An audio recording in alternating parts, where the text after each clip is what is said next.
Hello? Hello? Hello? Yes. Good morning. Good morning. We like to start with a conference. But first of all, I want to explain you something about the QR code at the wall.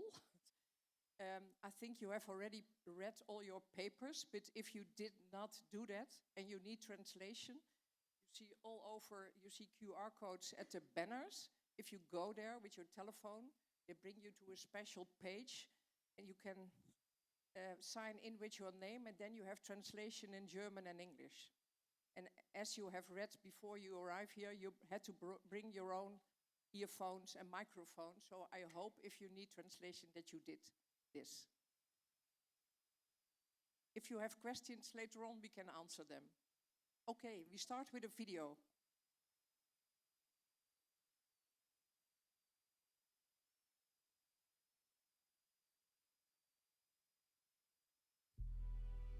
A lot of people find democracy so beautiful they can't imagine it's not the natural state of all people. We see Athens as this birthplace where people decide, instead of having a ruler tell us what to do, we are going to rule ourselves. Democracy was this fragile experiment that could have gone away. The Athenians were being attacked by Persia, and they were given the choice. It was either enjoy life the way they wished it to be or die trying. I think there is such great gallantry in the idea of going to battle, going to war, knowing you are severely outnumbered, but believing you have right on your side.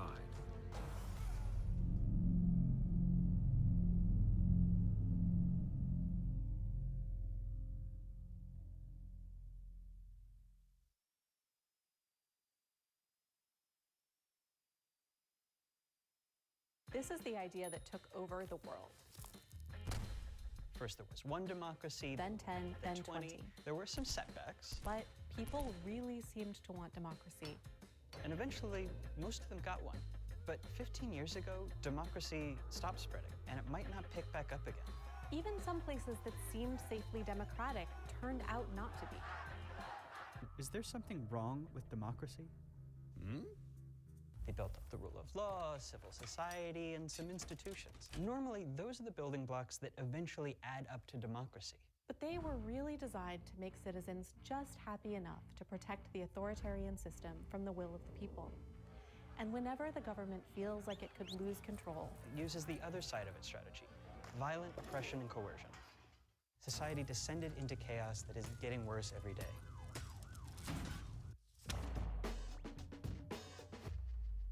One of the most powerful forces that can turn people against democracy is polarization.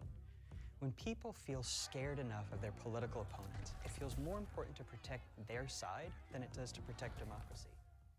Polarization, populism, distrust of institutions. a desire for strongmen leaders to smash the system.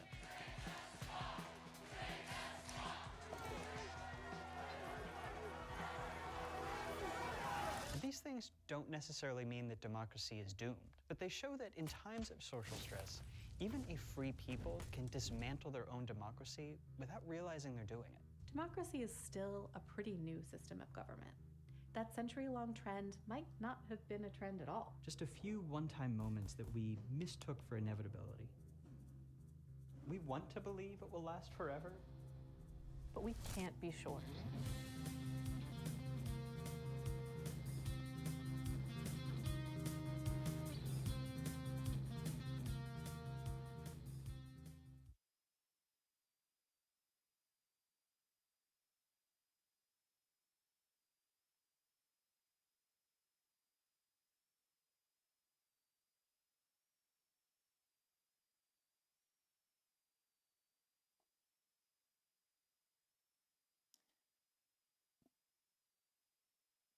Liebe Kolleginnen und Kollegen, zu Beginn möchte ich die Europäische Kommission und unseren Gastgebern, dem WEISSER Ring und allen VSI-Mitgliedern meinen Dank aussprechen, sowie unsere Sponsoren, die diese Veranstaltung unterstützen. Dieses Engagement verdeutlicht ihre langjährige Erfahrung.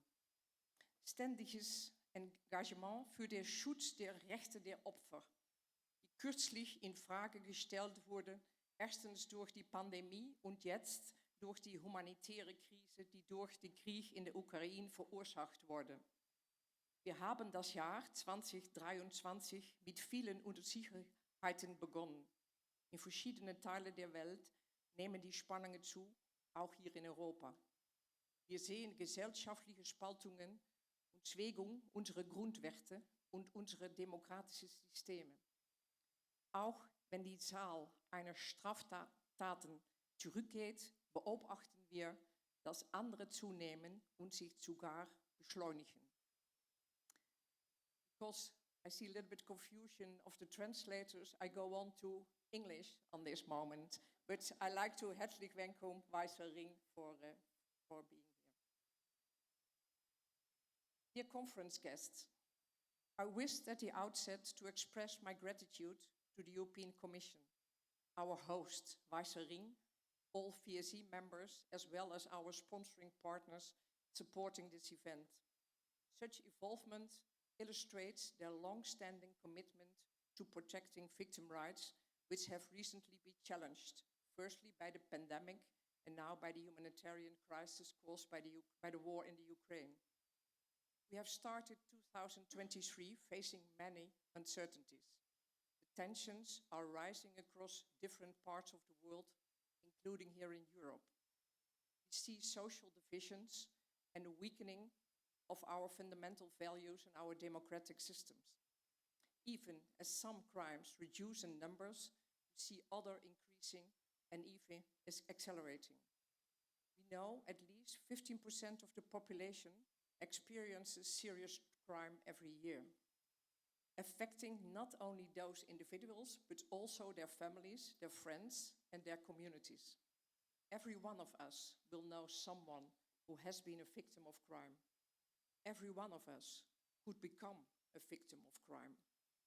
Yet, despite these fears and concerns, 2023 is a moment of great opportunity to change the lives of many victims. It has been 10 years since the EU Victim Directive was adopted.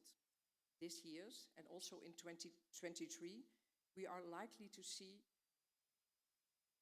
new and updated EU laws on gender-based violence, on child sexual exploitation, and on human trafficking. We can expect to see a proposal to improve the EU Victim Directive, as well as new action on hate crime and hate speech. But it's not certain that these proposals will be made. Even where they are put forward, member states or the European Parliament may choose to weaken the protection they offer for victims. There are those who may argue that new legislation or more legislation is not necessary. This year's conference is a momentum to call on all of you to fight for progress, to support improvement in Europe, in European and national laws, and above all, to make sure that those laws become reality and that they truly do help victims of crime. Despite progress, such proposals are sorely needed. We have carried out research across the European Union under the Benefit Project, which has highlighted the many problems victims face when seeking justice, accessing support, and in the way they are treated. I hear repeated testimonies from victims about the terrible experiences they have had when they reported the crime or during the criminal proceedings. Of course, I'm not saying that these cases, these failures, are happening systematically and frequently in every country and throughout each one of our countries, but they are happening often enough across many countries that I can say change is needed, and it's needed urgently. And this means change at all levels, at the international, European, national, and local level, but also within our organizations, within our societies, and individuals themselves. To stand still without assessing, without evaluating, and without improving is to fail victims. There's no shame in reviewing our work and laws and being open about the challenges and about the chance that it's needed. There is only shame in hearing the stories and testimonies of victims and of the pain and suffering they experience unnecessarily and doing nothing. The good news is that there remains a moment for change, a recognition that by getting it right for victims, we respect not only their fundamental rights, but we also help individuals cope with and recover from crime, improving the health of our citizens, creating more cohesive societies and more effective justice systems.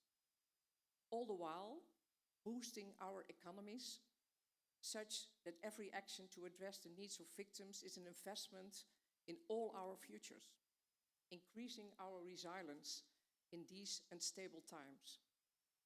International cooperation is instrumental in achieving this objective. Our annual conference provides a unique platform in which to exchange good practices and to support the member states' efforts in addressing the challenges at hand. Our discussions aim to highlight the means to protect fundamental freedoms by sharing strategies and approaches to contain systematic threats. I would encourage all EU countries to join our victim support community so that the pan-European coming home becomes stronger and more better prepared for the future. A common home where no victim is left behind, where all individuals are treated equally and have in particular equitable access to victim support services. We should not underestimate the importance of these principles. They underpin societal cohesion, and without them, our democratic foundations may falter. I trust that our conference during the coming days, discussions will contribute to the above objectives, and I would take the opportunity to thank already all speakers who have agreed to address our hosts, guests, and members. Thank you also to all those who have traveled to Berlin to participate in person. Your attendance is most appreciated. I look forward to being able to talk to as many of you as possible during the conference. Thank you, and I wish you a good conference.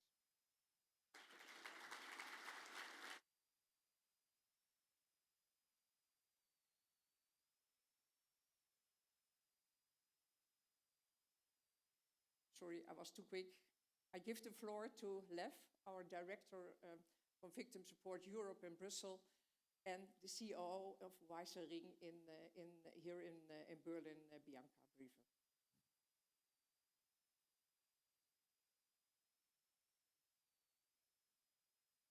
Thank you, Mrs. President. A very warm welcome also from WEISSER, the host of this annual event here.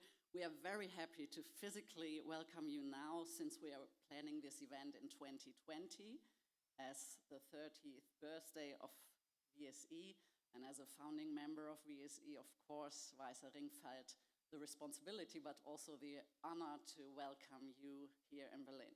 Because of reasons, you all know why, we are very happy that now, 3 years later, we welcome you here.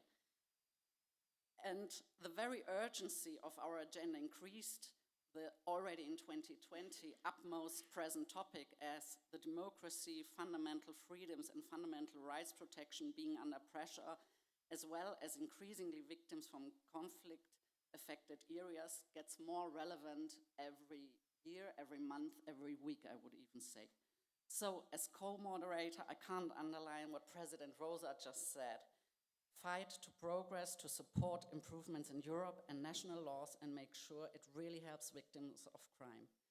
Now it's my pleasure to hand over to co-moderator Levent Altan, the Executive Director of WEISSER. Thank you, Leo.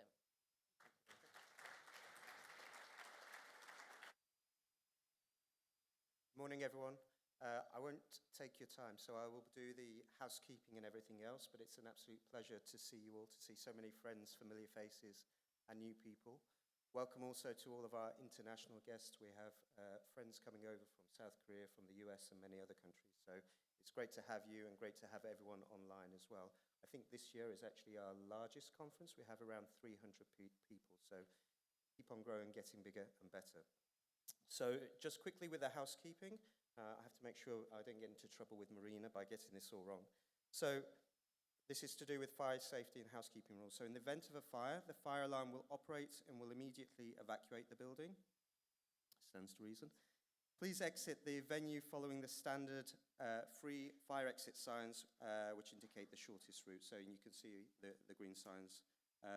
Coffee breaks will take place in the foyer area, which you've already seen, as will the lunch, and it's a stand-up lunch. The conference is also held in hybrid mode, so we have a live broadcast, and online participants have access to the live-streamed main conference program with plenaries and with the panel discussions, but not with the workshops. And dear online conference participants, you can use the chat box if you have any questions or would like to share your comments.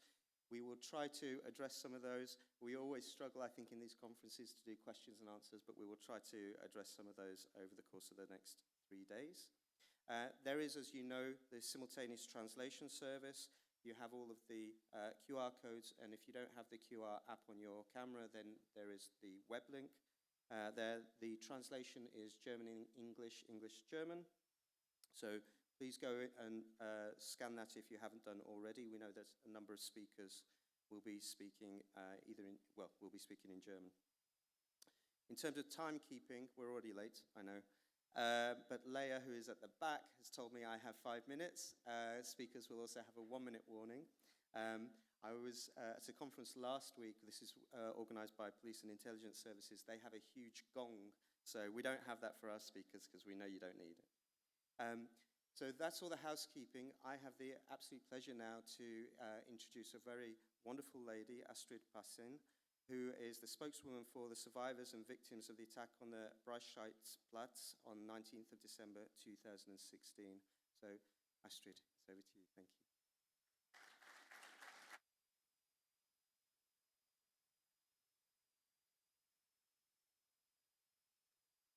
Hello, good morning, everyone. Thank you for the possibility that I can speak here in my own language, because I am in my country and in my city. Willkommen, liebe Gäste, liebe Organisatoren von Victim Support Europe und dem Weißen Ring. Vielen Dank, dass ich heute die Chance nutzen kann, um endlich vor großem Publikum zu reden, um auf die Situation vieler Betroffenen, die Opfer von Terrorismus wurden, aufmerksam zu machen. Es ist kein Thema, welches man in der Öffentlichkeit einfach streuen kann, geschweige denn sich in sozialen Netzwerken auszubreiten. Nur ein einziger Tag im Leben, der alles komplett auf den Kopf stellt und verdreht. Nie zuvor hat uns ein Ereignis dermaßen verändert und haben sich Prioritäten so schonungslos verschoben. Lassen Sie mich diesem Vortrag einen Namen geben, um zu verdeutlichen, wie komplex diese Thematik ist, in einem Fall von Terrorismus persönlich involviert zu sein. Spurensuche. Spurensuche, auf die ich mich begeben habe, nachdem ich am 19.12.2016 meinen Papa auf dem Weihnachtsmarkt verloren habe, bei dem am LKW über den zentral gelegenen Breitscheidplatz Berlins raste und viele Menschen Opfer dieses schwersten islamistischen Terroranschlags auf deutschem Boden wurden. Ein schwarzer Koloss, der binnen Sekunden die Herzen vieler getötet und für immer zerrissen hat. Erst 12, dann wurden es 5 Jahre später 13 Opfer, die es nach sich trug, mit dem Kreis der Hinterbliebenen und zahlreichen Verletzten, die in dem Fall eingebunden sind.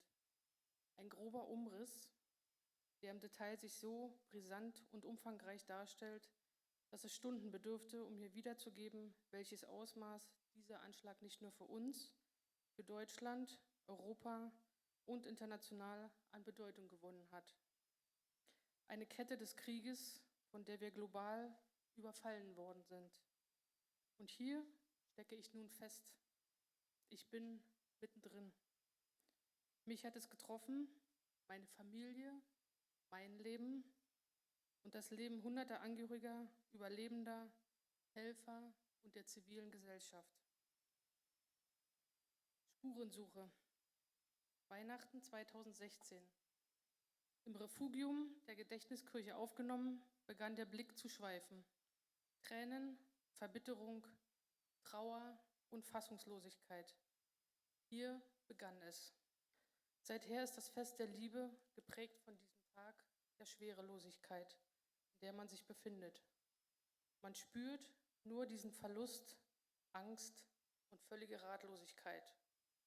Mein Körper gehört nicht mehr zu mir. Er macht, was er will, und ich kann es nicht beeinflussen. Was ist das? Was passiert mit mir? Und warum bin ich hier? Es war ein Terrorakt. Es war Massenmord. Tausende Lichter auf dem Breitscheidplatz, brennende Kerzen und Weihnachtszauber. Welch ein Gegensatz. Die Opfer sind nicht gestorben. Sie sind brutal getötet worden. Seit einem Tag wissen wir nun, wir sind betroffen. Es war ein ewiges Zittern, um diese Erkenntnis zu erlangen. 72 Stunden später die endgültige Bestätigung. Mein Papa war unter ihnen. Ich fühle mich gefangen, bedroht, hilflos. Plötzlich erscheint es völlig surreal. Deutschland als Staat, die Politik, Nachrichtendienste, die Presse und die Öffentlichkeit schauen auf uns. Wir müssen begreifen lernen, dabei stehen wir völlig unter Schock. In stiller und fast heimlicher Manier fliehen vor möglichen Fragen, auf die es keine Antworten gibt. Und das, wovor ich die größte Angst hatte. Wie erkläre ich es meinem Kind? Als Mutter bin ich doch stark, wissend und voller Verantwortung. Aber in dem Moment war ich alles andere als das. Eine Empfehlung des Sozialpsychiatrischen Dienstes: Sagen Sie doch, Ihr Vater liege lange im Krankenhaus. Und dann? Ich kann das nicht. Ich kam einfach nicht mehr hoch. Es ist wie Sterben auf Raten. Jeden Morgen hoffte ich, dass ich nur geträumt habe. Ich habe kein Leben mehr und fühle mich komplett überfordert. Aber etwas hat mich angetrieben. Das Wissen um zahlreiche Familien, denen es ähnlich geht, einen Verlust hinzunehmen und irgendwie weiterzumachen. Die Gruppe der Angehörigen war verbunden. Ich war mir sicher, das ist die beste Möglichkeit, um sich seiner schweren Emotionen zu befreien und mitteilen zu können. Es dauerte Monate, bis sich alle fanden und nunmehr geschlossen agieren. Ich fühle mich sogleich in der Lage, uns vorsichtig durch diese Zeit zu tragen. Und das Ausmaß der individuellen Schicksale wurde immer deutlicher. Spurensuche. Nun wissen wir, Wartesituationen werden zum Horror. Unser Trauma spaltet sich in mehrere Reaktionen. Es ist wie eine Flucht, wir erstarren wie bei einer Lähmung oder wir werden aggressiv und wütend. Alles spezielle Phänomene, die wir vorher nie von uns kannten, geschweige denn aufgeklärt wurden, was eine zum Beispiel posttraumatische Belastungsstörung ist. Nur 1/3 der Betroffenen hat zuvor etwas davon gehört. So ist es ein fataler und misslicher Umstand, wenn im Schnitt die Therapien erst nach 12 Monaten begonnen werden können.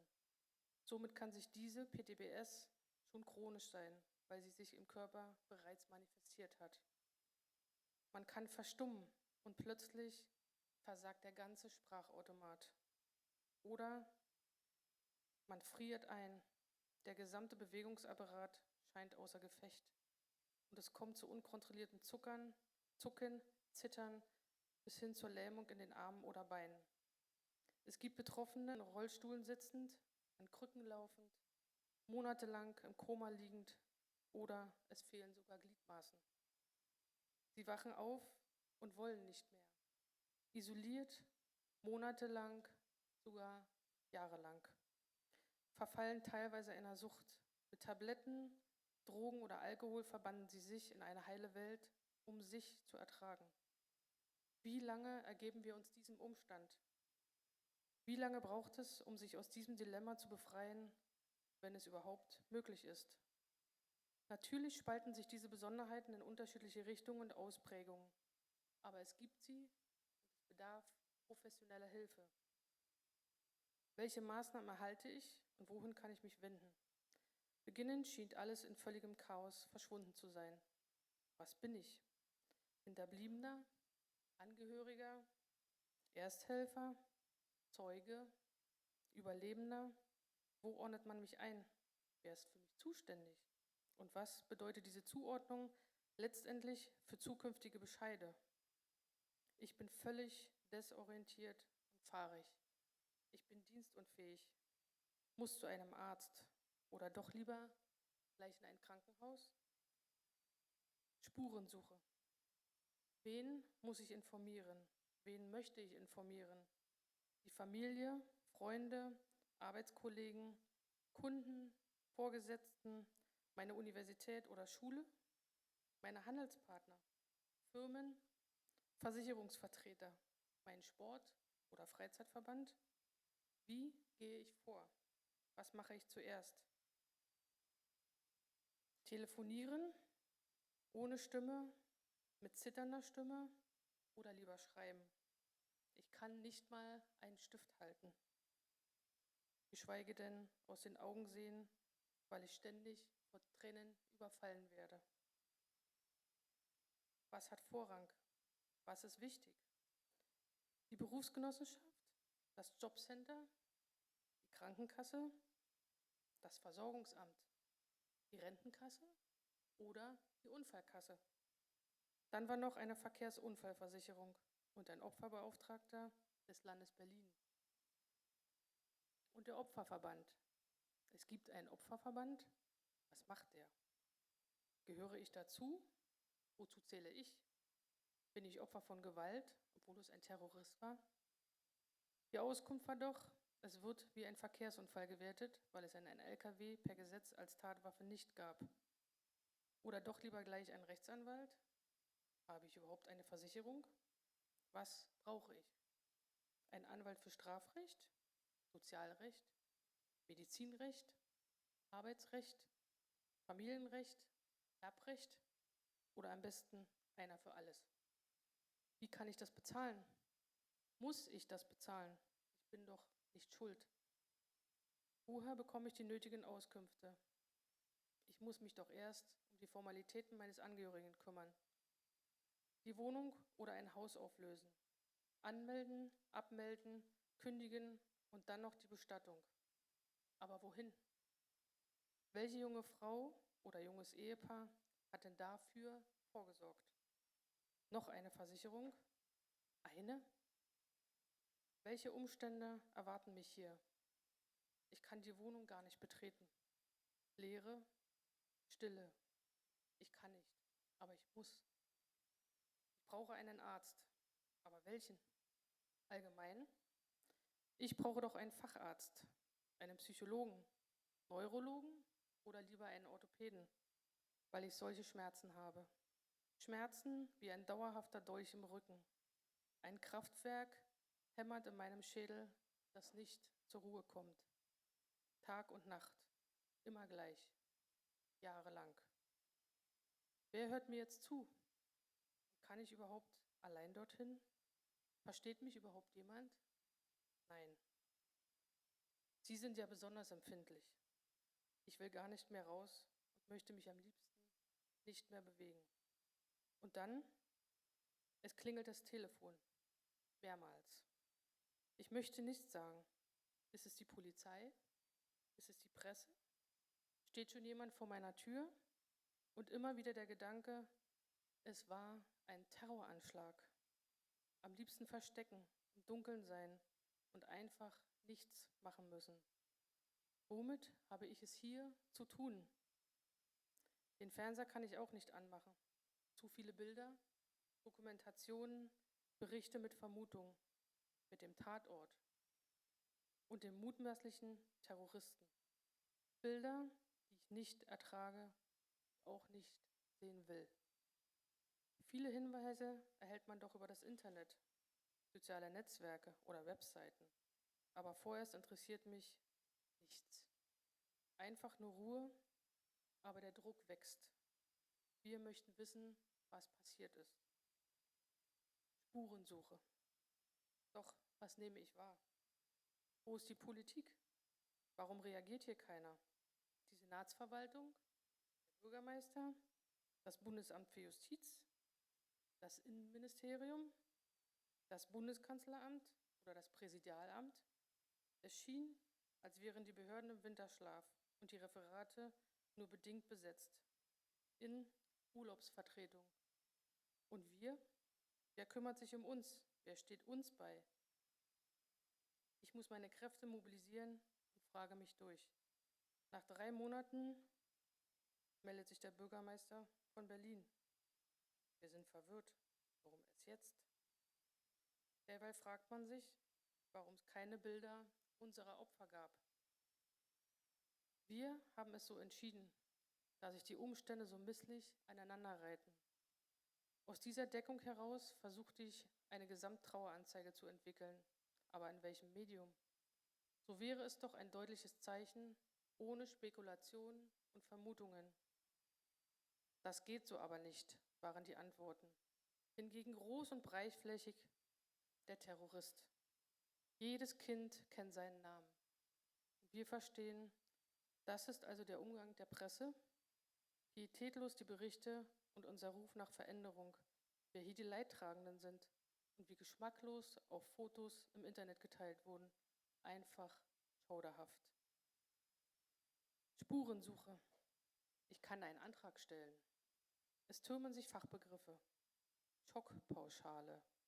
Hinterbliebene ersten Grades erhalten hierzulande 10.000 Euro. Was ersetzen 10.000 Euro, wenn ich nicht mehr arbeiten kann? Wenn ich alle Kosten aufrechne, um diese Zeit zu überleben? Fast alle in diesen Situationen stehen einer ungewissen finanziellen Krise gegenüber. Die gleiche Frage ergab sich auch schon nach 9/11. Wie bemesse ich den Wert eines Menschenlebens? Worin orientiert man sich? Spielen Status, Einkommen, Bildungsgrad eine Rolle? Es kam vor, dass Betroffene ihre Spenden und Schockpauschalen für ihre juristischen Vertreter verwenden mussten. Für einige Betroffene war der Weiße Ring und einfühlsame Seelsorger eine erste große Stütze. Gemeinsam organisierten wir Treffen, um unsere Perspektive zu verdeutlichen und uns auszutauschen. Dafür bin ich bis heute sehr dankbar. Das Landesamt für Versorgung bot eine Erstattung für die Beisetzung, welcher bei 1.400 Euro lag. Bitte was? Wen soll ich denn damit beerdigen? Bezeichnungen wie GDS, Grad der Schädigung, GDB, Grad der Behinderung, MDE, Grad der Erwerbsminderung nach dem OEG, Opferentschädigungsrecht bzw. Gesetz, BVG, Bundesversorgungsgesetz, SGB, Sozialgesetzbuch, flogen uns um die Ohren. Alles schön erklärt mit Paragraphen, die kaum mehr Juristen auseinanderhalten können. Mittlerweile könnte ich einen Rapsong daraus machen. Jetzt lachen Sie wahrscheinlich. Können Sie auch. Aber das ist ein typisch deutsches Syndrom. Beamtenmentalität in Reinkultur. Mit unserem Nachdruck stockte man die sogenannte Schockpauschale auf 30.000 Euro. Die Kosten für die Beerdigung auf 1.700 Euro. Danke. Und wenn wir schon bei den Zahlen sind, dem GDS, Grad der Schädigung, unterliegt eine prozentuale Bewertung von 0 bis 100%. Heißt, wir sprechen hier von 0 bis ca. 600 Euro. Monatliche Opferentschädigungsrente, wenn sie überhaupt anerkannt werden. Einer hinterbliebenen Mutter wurden diese Leistungen sogar verwehrt. Kein messbarer Grad der Schädigungsfolgen. Die Gesundheitsstörungen seien verheilt, mit der Empfehlung, einen Antrag auf Feststellung einer Behinderung zu stellen. Auch wenn ich lese, zwischen dem Schädigungstatbestand und dem Schaden bei Dritten muss eine gewisse Nähe bestehen, verstehe ich die Welt nicht mehr. Das Absurde: Es wird ein vom Versorgungsamt abhängiges Gutachten erstellt, wobei ein Psychologe eine Untersuchung vornimmt, der sich mit solchen Originaltönen wiedergeben lässt. Übrigens mit einer durchschnittlichen Dauer von 150 Minuten. Das heißt mindestens 20 Minuten bis maximal 5 Stunden. Schlecht, erschöpft, geweint, verwirrt, große Übelkeit, Kopfschmerzen.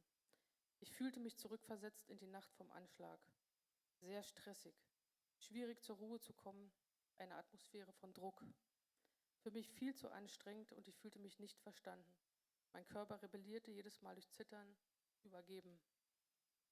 Ich fühlte mich in die Zange genommen, bemerkte körperliche Symptome. Ich hatte Flashbacks, Hustenanfälle, Panik, Angst. Diese Gutachten werden zu 90% mehr als Verhöre beschrieben. Die Anzahl dieser liegen im Durchschnitt bei 3,3. Mindestens 1 bis maximal 8 Vernehmungen. Die Betroffenen haben große Angst vor diesen Terminen und fühlen sich so, als müssten sie sich für ihr Erlebtes noch rechtfertigen und wären teilweise als Simulanten dargestellt. Das teilweise Bohren in der Kindheit und bewusstes Suchen von schwerwiegenden Ereignissen in der Zeit vor dem Anschlag wird gerne als Begründung hergenommen, um den kausalen Zusammenhang mit dem Terroranschlag ausschließen zu können. Inzwischen sollte jedem Experten klar sein, dass diese Dimensionen so außergewöhnliche und massive Veränderungen im Leben eines Betroffenen auslösen, wie es sie wirklich nur mit Kriegserlebnissen vergleichen lassen lässt. Schlachtfelder, die sich in die Seelen der Opfer manifestiert haben und nicht mehr wegzudenken sind. Wer will mir sagen, wie viel Prozent ich leide? Mittlerweile landeten zahlreiche Fälle vor dem Sozialgericht, weil die Betroffenen ihre Rechte nicht mehr anders durchgesetzt sehen. Unabhängige Gutachten werden nicht zugelassen und abgelehnt. Wo befinden wir uns hier? Unser Staat scheint für uns zu bröckeln. Und die Sicherheit, die er uns immer versprach, zerfallen wie kleine Scherben. Offen gingen wir mit diesem merkwürdigen Umgang der Behörden und Politiker um. Sie schienen selbst teilweise unwissend, unsicher, desorientiert. Mit dieser Kritik konnte erstmalig ein Opferbeauftragter der Bundesrepublik Deutschland ernannt werden, welcher sich um die Belange Betroffener im Inland einsetzte. Ein Politiker? Sollte es nicht eine neutrale Instanz sein, die unabhängig ihre Dienste ausübt? Reicht das Argument, dass dieser unsere Anliegen im Bundestag besser vertreten könne? Und für welchen Zeitraum ist er im Amt? Der erste Opferbeauftragte des Bundes war es 1 Jahr, dann 4 Jahre. Jetzt, wir wissen es noch nicht. Jeder Wechsel der Legislatur macht es für Sie und für uns schwerer, in ein Vertrauensverhältnis zu kommen. Im Jahr 2019 kam es zu einer Gesetzesänderung zur Modernisierung des Strafverfahrens in Bezug auf die Bündelung der Nebenklage. Das Bundeskabinett stimmte einer Reform zu, welche von dem Opferbeauftragten des Bundes, des Landes, dem Anwaltsverein und uns nicht gebilligt wurde. Vehement versuchten wir, diesen Prozess aufzuhalten und die Politik davon zu überzeugen, dass wir damit eine massive Verschlechterung erfahren. Keine Chance. Somit hat auch das Mandat nichts genützt, denn die Politik fuhr konsequent ihr Vorhaben ins Ziel und wir sehen uns massiv in unseren Rechten als Opfer von Terrorismus eingeschränkt. Spurensuche. Noch im ersten Jahr war uns klar, wir brauchen einen Gedenkort. An dieser Stelle wurde auf der Überholspur ein Ort des Erinnerns geschaffen. Dank der Koordinierung zwischen uns und den Behörden ist dies sogar möglich geworden. Die Stufen mit dem goldenen Riss werden zum Mahnmal. 13 Namen zieren nunmehr diesen Ort, der so viel Leid brachte und dennoch heute ein Zeichen setzen kann, sich mit dem Geschehenen auseinanderzusetzen und Fragen zu stellen. Und was ist mit denen, die keinen Gedenkort haben? Die Opfer von Terror außerhalb des Landes wurden und keine Unterstützung erfuhren, ja sogar abgelehnt wurde, da es in Deutschland keine Zuständigkeit gäbe. Wie sollen sie mit der Sprache, den Behörden und den Gepflogenheiten eines anderen Landes umgehen? Wer vermittelt und trägt diese Betroffenen durch ihr Leid, welches sich nicht von unserem unterscheidet? Ein Weg nach Brüssel eröffnete mir dagegen Welten. Ich nahm erstmalig an dem Europäischen Gedenktag teil und nahm eine sehr emotionale, würdige Veranstaltung wahr. Ich fühlte mich aufgefangen, verstanden und motiviert, mich für Opferrechte einzusetzen und fand meine Profession.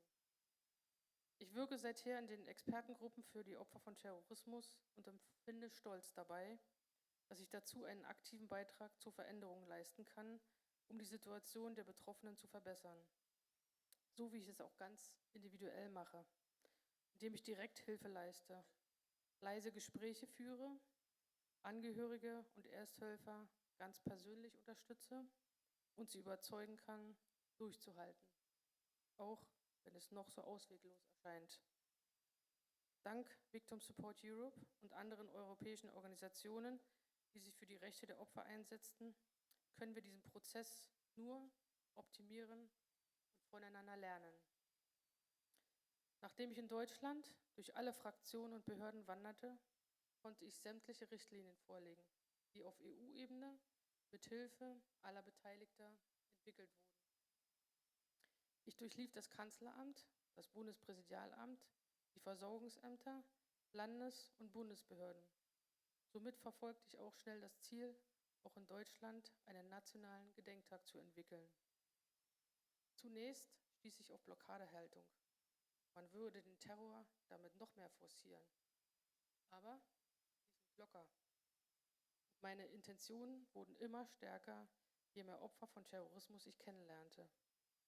Angehörige von den Anschlägen der RAF, dem Oktoberfestattentat 1980, NSU, Istanbul, Nizza, Brüssel, der Landshut-Entführung in Mogadischu 1977, Ägypten, Tunesien, zahlreiche Betroffene weltweit, deren Vielzahl in der Gesamtheit erschreckend ist.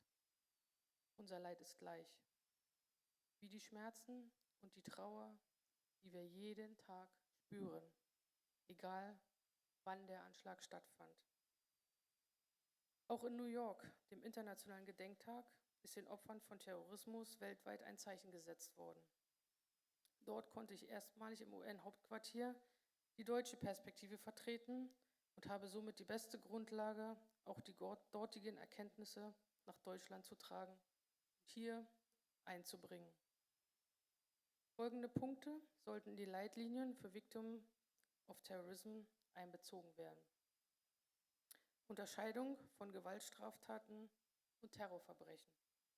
Das Motiv bei einem Terroranschlag ist ein ideologisches, mit dem Ziel, dass politische Ziele erreicht werden und möglichst viele Opfer getroffen werden. Bei einem allgemeinen Verbrechen ist es wirtschaftlich oder persönlich motiviert. Wir wurden Opfer einer Aktivität, die gegen den Staat gerichtet war. Somit und womit ihm die volle Verantwortung und Pflicht obliegt, auf besondere Weise für die Familien der Opfer und Hinterbliebenen und Verletzten zu sorgen. Mit den weltweiten Aktivitäten von Terrorismus kommt es zu Rekrutierungen von IS-Anhängern in einem Staat, in dem sie ausgebildet werden und in Drittstaaten eingesetzt werden. Diese Merkmale bedürfen einer anderen Handlungsweise. Durch die undurchsichtigen und modifizierten Strukturen wird es für die Exekutive schwerer, alle Mitglieder zu enttarnen und Terroranschläge zu vereiteln.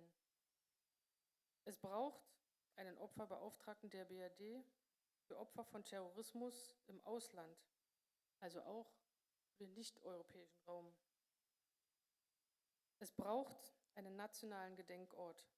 um allen Opfern die entsprechende Wertschätzung erfahren zu lassen.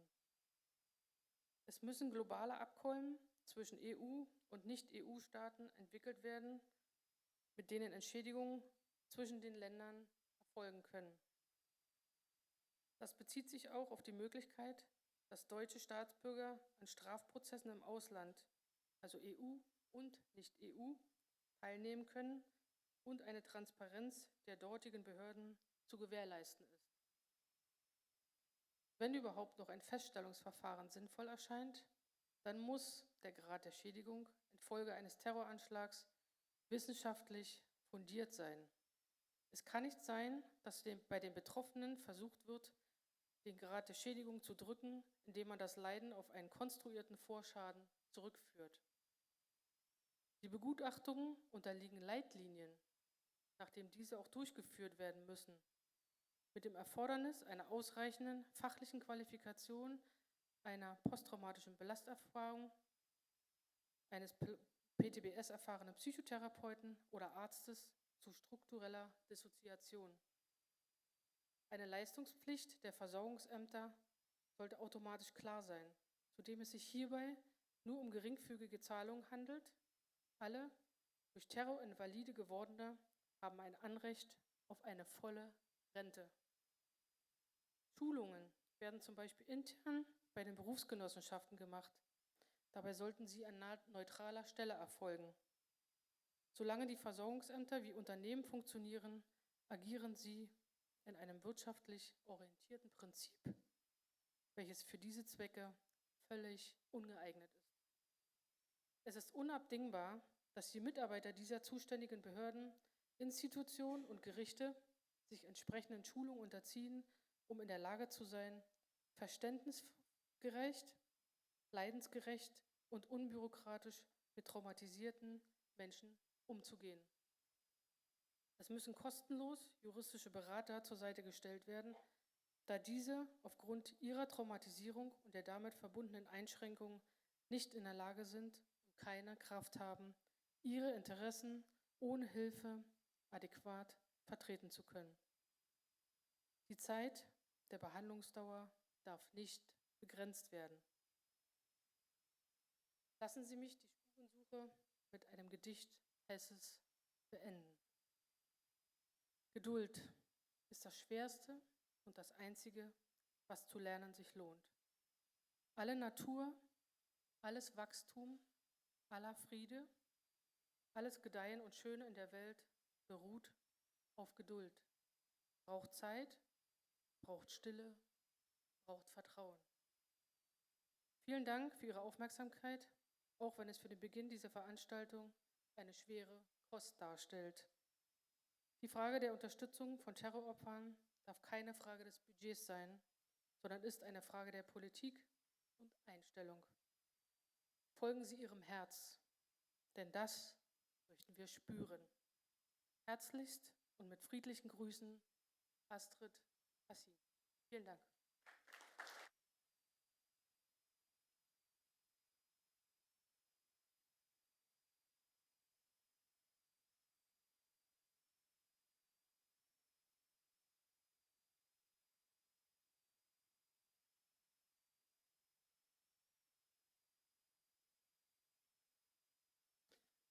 Thank you, Astrid. I think, well, as always, it's extremely important for us to listen to victims, to hear their stories.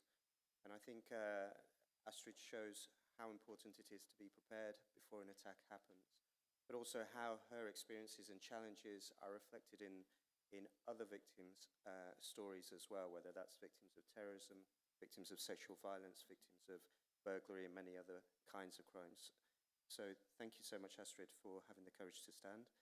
I will now move on to our next speakers. I'm absolutely delighted to welcome Mr. Sonnenschein, Richard Sonnenschein, who is the Directorate responsible for criminal and civil justice in DG Justice in the European Commission.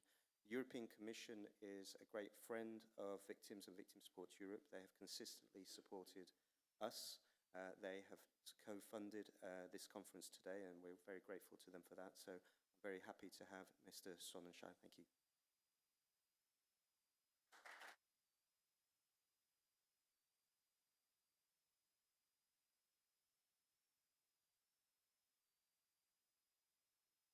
Morgen, meine Damen und Herren. Es ist natürlich ein bisschen schwierig, jetzt mit einer sterbenslangweiligen Rede die Politik der Europäischen Kommission weiterzumachen, wenn man der Rede von Astrid Passin zugehört hat. Aber ich möchte ihr auch nochmal ganz herzlich danken für den Mut, so eine Rede zu halten. Aber ich glaube, es ist ganz wichtig, dass eben diese Veranstaltungen hier auch eine Plattform dafür bieten. Und letztlich zeigt es uns auch, wofür wir in Brüssel, sind ja oft weit weg vom Bürger, versuchen nah dran zu sein, aber de facto sind wir weit weg, wofür wir eigentlich die Arbeit machen. Insoweit ganz herzlichen Dank. Vieles von dem, was Sie gesagt haben, habe ich auch gehört von Opfern der Brüsseler Anschläge. Ich glaube, diese Probleme mit der Verwaltung, mit Entschädigung, mit Versicherung ist nicht jetzt ein spezifisches deutsches Problem. Das zeigt auch wieder, wie wichtig es ist, dass wir es auf europäischer Ebene machen. Okay, I will continue in English because I've been asked to speak in English. I will speak slowly, so for those of you who listen to translation, maybe for those of you who are not so fluent in English, I just explained that it's a bit difficult now to continue with a more dry speech on EU policy, but at the same time, of course, how important it is to listen and to give a platform to victims, because ultimately it tells us what we're here for, and also for what you are actually working. So it's a great honor for me to welcome you as a co-sponsor to this important event on victim rights. I'm really very happy to be here. And I would like, of course, once more to thank WEISSER as a host, but also Victim Support Europe for organizing the conference and also for choosing the subject of today's event. I will keep it short. You will later have our victims coordinator, Kasia, who will give you a bit more down-to-earth recommendations, including, I think, also something on funding of projects, which is very important, of course. So, victims' perspective to protection of fundamental freedoms plays a crucial role, actually, in our policy on victim rights, and also likewise in our policy on fundamental rights. As you know, or might know, maybe you don't, the Commission, especially my DG, Justice, is also in charge of rule of law, so Rechtsstaatlichkeit. So the colleagues are on a daily basis fighting hard to defend our European values, and they are not only at risk when we watch media, at global level. We have also major issues inside the EU. That is our task to fight and to defend those fundamental rights and principles. So the Commission's policy on victim rights specifically is also strongly anchored in strengthening democracy in the EU, for example, in the political guidelines. This is always at the start of a commission. The president, in this case, a German compatriot, Ursula von der Leyen, comes up with guidelines, and those guidelines also the actions on victim rights are among those who nurture, protect, and strengthen democracy. And as you all know, following the daily media, democracy is not a given thing. It has to be defended, as I just said, even on our continent, and it's worth to be defended. And the more you see what is happening in the world, I think the more you understand that it's actually worth fighting for that what we have in the EU is not something which has been imposed on us, it's something which has been developed over years. And I ask myself, also for my children, what else would you like to fight for, if not for that? So our democratic principles are continue to be also threatened in the modern world. You can see that, now very recent discussions again on the use of ChatGPT. You have disinformation, you have threats, hate speech against politicians, I hope that not some of you were victims of that too, because amongst those we also have victims. We have hate crime on the internet, but of course, as we just heard, also the non-digital threat continues with terrorism, extremism, and Russia's war against Ukraine has again added another, let's call it, group of victims, which we have to take care of and which we do also at European level. So let me give you just 3 examples, concrete examples, how our policy on victim rights contributes, again coming back to today's conference theme, how it contributes to strengthening democracy and fundamental rights within the EU. Firstly, we have the Victim Rights Directive. It has been mentioned today. I'm glad for that too.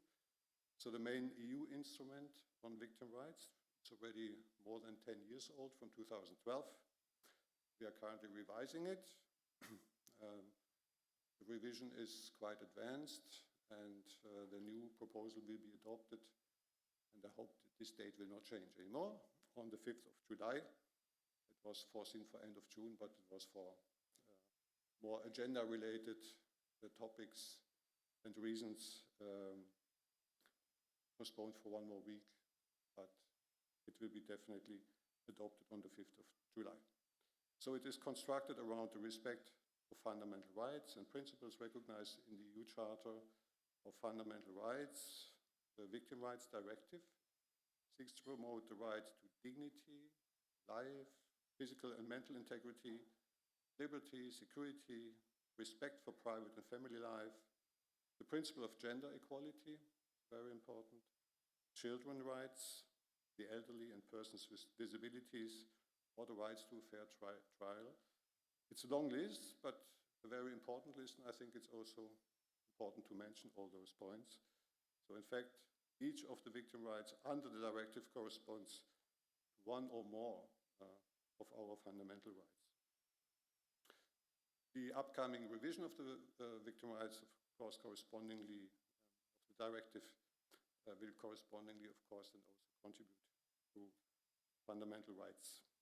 The second example is our more framing EU strategy on victim rights. With this strategy, we step up our efforts to ensure access to justice. Again, we heard that also today. That is an important issue for all victims of crime.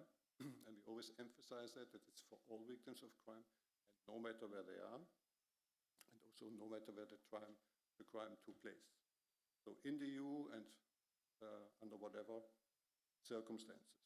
So the 5 key priorities of the strategy are built around empowering victims of crime and working together for victim rights. The strategy aims at improving communication with victims and at creating a safer environment for victims to report crime and to heal, as much as possible, of course, from the consequences of crime. The strategy also aims at building synergies between civil society and national authorities to provide better support to victims by professional services and by victims' families and friends. For example, the strategy encourages victim support organizations to engage with judicial and law enforcement authorities and to participate in mutual training. Training is, by the way, a very important aspect in this context. And I also learned that again when speaking to victims of the Brussels attacks, because the trial at court is currently ongoing. And I learned that already the fact that inviting a victim to witness in front of the court, which is a very emotional moment, at the end can be very traumatizing again if this invitation is then again postponed and again postponed, and there are no reasons given, and really you are more treated like a number out of the 200 witnesses being invited, but nobody thinks what the impact on you as a person is at the end. Just saw 2 more minutes. I stick to that. So thirdly, also our EU campaign on victim rights is an example for an action which is linked to democracy. We are actually, by targeting young people, trying to reach them, to report and to help report on crime and to help victims. We are trying to, by addressing this specific group of young people, was to invest in the future of democracy within the EU. So targeting friends, family members, colleagues, neighbors, but particularly young people. So indeed, with all our policy initiatives on victim rights, we contribute to empowering citizens and to building more resilient democracies across the EU. In this regard, your work, the work of organizations which work on the ground and are in daily contact with the victims is very important, plays a crucial role. And I can only once again take the occasion to thank you for all that. As we have seen also today, it's very important because you provide a platform for victims to speak up and to really make it visible and understandable why you are actually doing your work. So as the true measure of any society can be found in how it threatens its most vulnerable members, I think it's really a good indicator. Let's keep up the good work on victim rights and let's continue building stronger, more resilient societies. I will now pass on for more practical points to Kasia, our victim rights coordinator. She will present you a bit more in detail the revision of the directive, and she will also speak about budget and money, equally important. I wish you an interesting event. Thank you very much. It was an honor to be here, and I'm really happy also to maybe speak on the next event if we have a mission budget left, because it's currently a big problem for us. Thank you very much.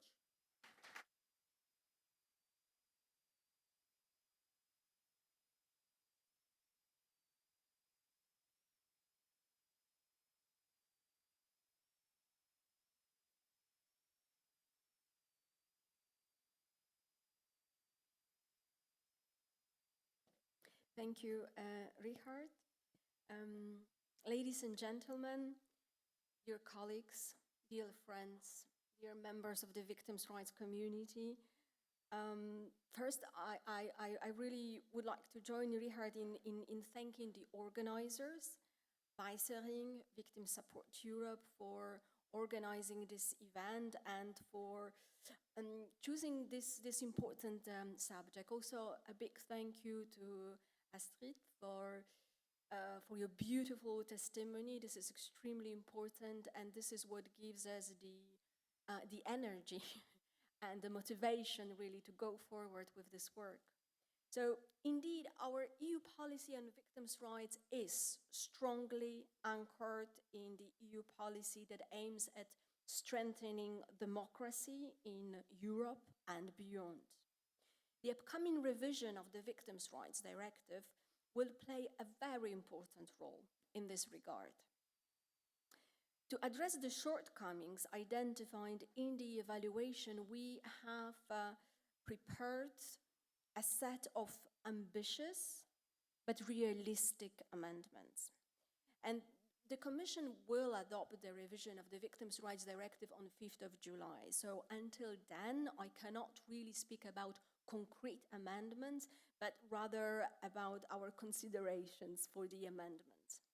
So as a result of these considerations, we expect the following: more effective access to information for victims. We have just heard from Astrid how extremely important it is for victims to be well informed about their rights, about where to look for support, and basically what is going on. So we want to improve victims' access to information. It will be mainly done by imposing an obligation on member states to set up victims' helplines using EU-wide 116-006 telephone number. And these helplines will be linked to the websites using state-of-the-art technology, allowing victims to find out information and to be advised by specialists in different languages about their rights. And this will be available to all victims who contact the helplines or search for the information on the website, not only to those who have a contact with the competent authorities such as police. Protection measures will be better aligned with victims' needs. And we plan to achieve it by improving individual assessment of victims' needs, by enlarging it to make sure that also the offender is being assessed for the risks that may be stemming from the offender, and also by enlarging the list of protection measures that are available to victims following the individual assessment. And we will place a particular attention on victims' physical protection. So in this list, we'll also have protection orders, including barring orders. The next point, better support for victims, in particular for the most vulnerable victims. Children will be able to rely on targeted, integrated, multi-agency support. These places where all services will be available to child victims under one roof. So this is this Barnahus model that we would like to introduce by imposing, setting up such multi-agency structures for all children. In addition, psychological support. It is of great importance to ensure that those victims who are in need of psychological support receive such support for as long as necessary. So it does not stop after 5 sessions, but that it is available for as long as necessary. And when it is necessary, will be evaluated on the basis of the individual assessment of victims' needs. More victims with disabilities, we have their rights strengthened. We consider having a particular provision that will strengthen the rights of victims with disabilities. More effective participation in criminal proceedings. That is another very important amendment that we plan to introduce. We will achieve it by requesting member states to set up right to assistance at the courts, but also right to remedy. Right to remedy means that all victims will have a possibility to challenge the decisions that concern them, that concern their rights under the Victims' Rights Directive during administrative procedure. But on the top of that, there will be also additional special right to challenge the decisions during criminal proceedings in relation to the victims' rights related to courts proceeding. And finally, but very, very importantly, better access to compensation. I think that everyone here understands how very often it's extremely difficult for victims to access compensation. After many years of criminal proceedings, which they finally end up with a decision in the criminal proceeding that the offender must pay compensation to victims, victims still have to chase after the offender. And very often, years after, victim is receiving a very small amount of money every month. This is secondary victimization. This is not what should be the role of compensation. And we plan to amend it with this revision of the Victims' Rights Directive. We plan to impose an obligation on the member states to pay the compensation to victim in due time after the decision on compensation has been made by the court in criminal proceedings. After that, the state will be able to go after the offender. It will be the state that will be going after the offender, not the victim, to recuperate this amount of compensation. So you see, each of these amendments that we consider for the revision will strengthen fundamental rights of victims. And it will strengthen fundamental rights of victims without negatively affecting the rights of offender or suspects. There is no dichotomy here, one or another.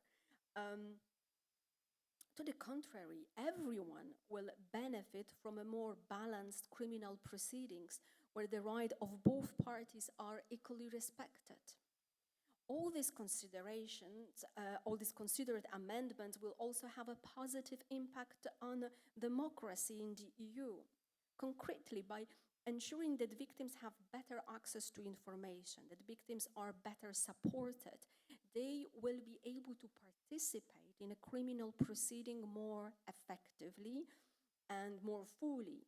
And they will be also more willing to report a crime. So as a result, we will have societies in which the judicial schemes are functioning better, societies which are safer, because the crimes are better detected and better prevented. In addition to all these amendments that we are considering for the revision of the Victims' Rights Directive, so legislative changes, the Commission will continue working on non-legislative actions under the EU strategy on victims' rights. Our campaign, Keep Our Eyes Open, just mentioned by Richard, goes very, very well. So far, we have reached 95% of the target group. It means that in 10 focus countries, almost all young people have been approached by a campaign in one way or another, mostly via social media. And we plan to build on this success. In autumn this year, the campaign will have additional strands that will deal with victims of war crimes. We also continue our work within the Victims' Rights Platform. In May, we had an ad hoc meeting on child victims, very successful meeting. As a result of the meeting, we have concluded that still a lot needs to be done to change the mentality in our societies to ensure that child victims feel supported, feel welcome, and are not afraid to report crimes. So we will continue with important topics within the ad hoc meetings after the summer break, and we'll deal with hate crime in particular. Finally, the Commission continues with our funding opportunities to support victim society organizations, to support civil society. For all those who may not be aware yet, there is currently a call for action grants that is open since 5th of May until 5th of October.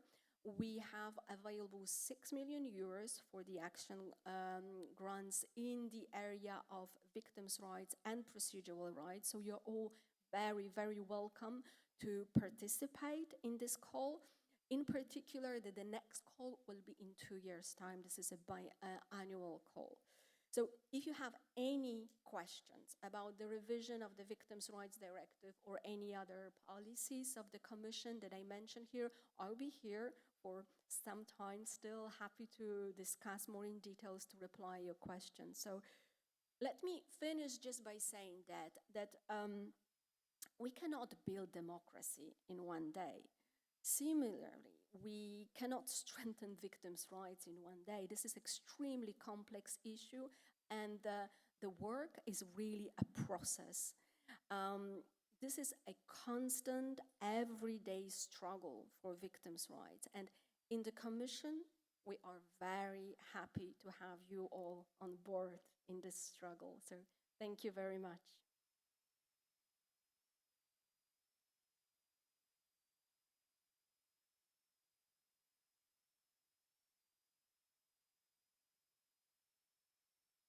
Thank you to Richard Sonnenschein and to Kasia Janicka-Pawlowska.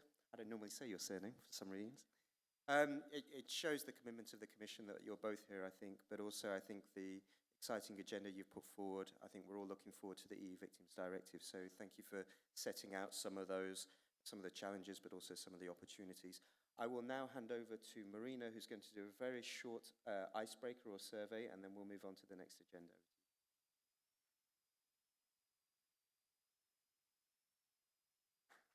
Good morning, everyone. You're most welcome to our conference. It's my pleasure to see all of you over here. And I would like to start this beautiful day with a little kick of enthusiasm. I hope that you're all as excited as I am, because we've got an amazing lineup of plenary speakers ahead. A few days ago, I was talking to one of my friends who is a CEO of a retail company.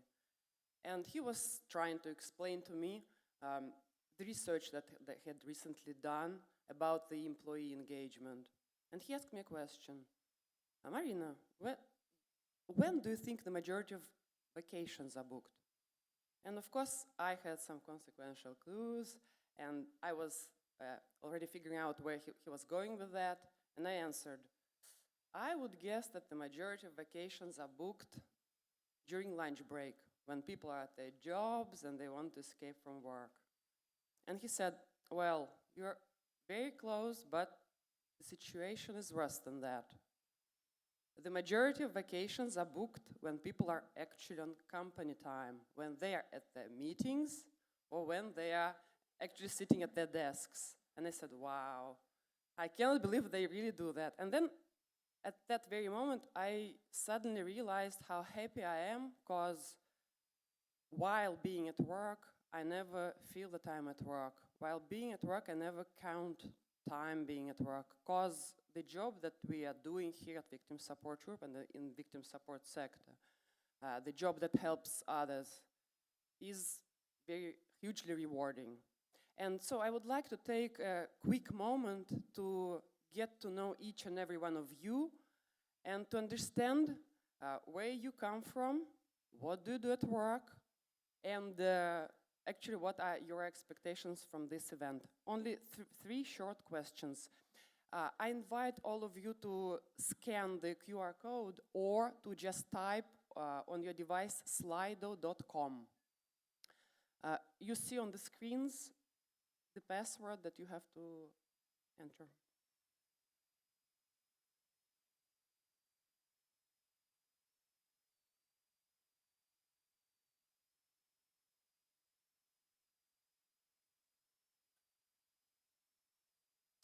I think we can proceed with the first question.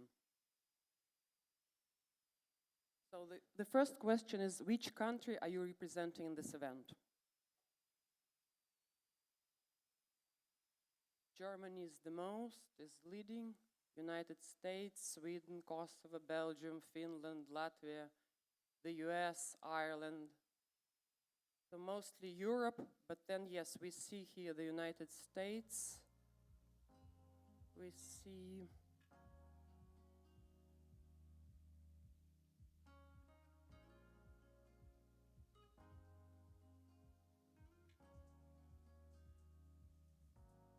I don't see South Korea, but yes, the delegation from South Korea, from our sister organization, is sitting over here. Thank you very much. The next question. Which sector do you most identify with? Victim support professionals, police forces. Okay, let's see. So, the leading sector is victim support, of course. NGOs is the second. Police forces is the third. Justice professionals. Governments are coming up. Academia is 5%. Business 2%.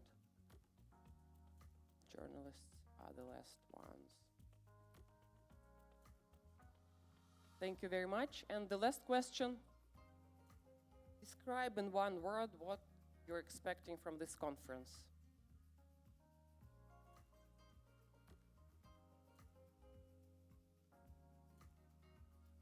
Networking, knowledge, inspiration, information, innovation, progress, new ideas, expertise, exchange, power, all positives, okay, input, best practices,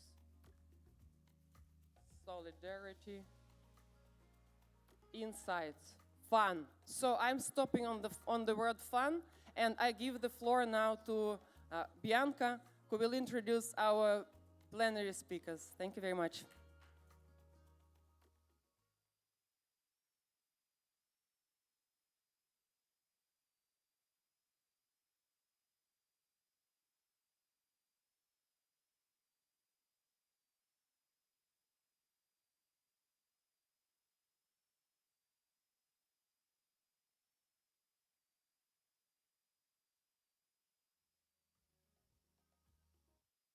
So, we are here for the fun part. Now I have an expert team, and it will be really, really interesting, and I'm very glad for welcoming you for the first plenary session from this year's conference, where the theme is focused on the interconnection of fundamental freedoms and victims' policies.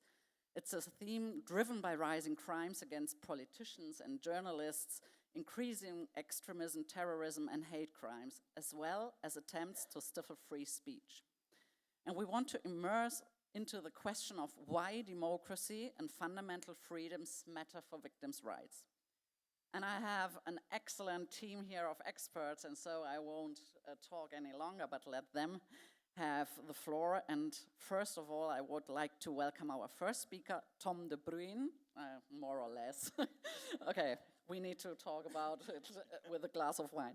Founder of Behavioral Design Academy, and he has an excellent title as far as I think, Make Empathy Great Again, a plea to beat populism with its own weapons. I'm really curious about that. Tom, the floor is yours.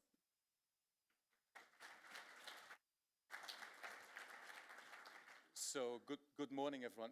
Maybe first, before I delve into my story, if you really have to pee, by all means, just go. I won't be offended. So I'm going to have to ask you to bear with me for a moment, and because I'm going to ask you to do a couple of things. First, to cultivate your inner populist a little bit, and second, really to put aside all your natural inclination to reject everything that these people stand for. Because I think that there's a lot to be learned from their craftsmanship. And I think there's a lot to be learned for what we can do with how they operate and what they know and what they understand, and apply it to this topic that we are here together for. So I'm going to do two things. I want to explore how populism works and what they know, what they understand about influencing minds and shaping behavior. And the second thing that I want to do is to explore what we can learn from this and what we can do when it comes to getting people to report abusive behavior, things like that. So you might probably wonder, why do I think I have to say something about that? To give you a little bit of background, I am a founder of SU Behavioral Design. It's an Amsterdam-based company. We're a group of behavioral scientists, designers, and researchers. And we use behavioral science for behavioral change purposes.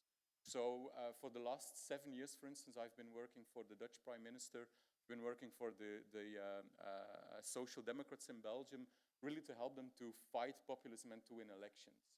We're also working on topics like sexual harassment in the working place, which I think are all fascinating behavioral challenges. So before I delve into it, I want to share a couple of things that intrigue me, some observations that I think are really intriguing. So the first one is, it's something I actually recently saw on television. It was I kind of thought it was bizarre. And it was football supporters shouting and screaming really racist tropes at the people of color of the other team, somehow expecting that the players of color in their team wouldn't be offended by it. That's strange, isn't it?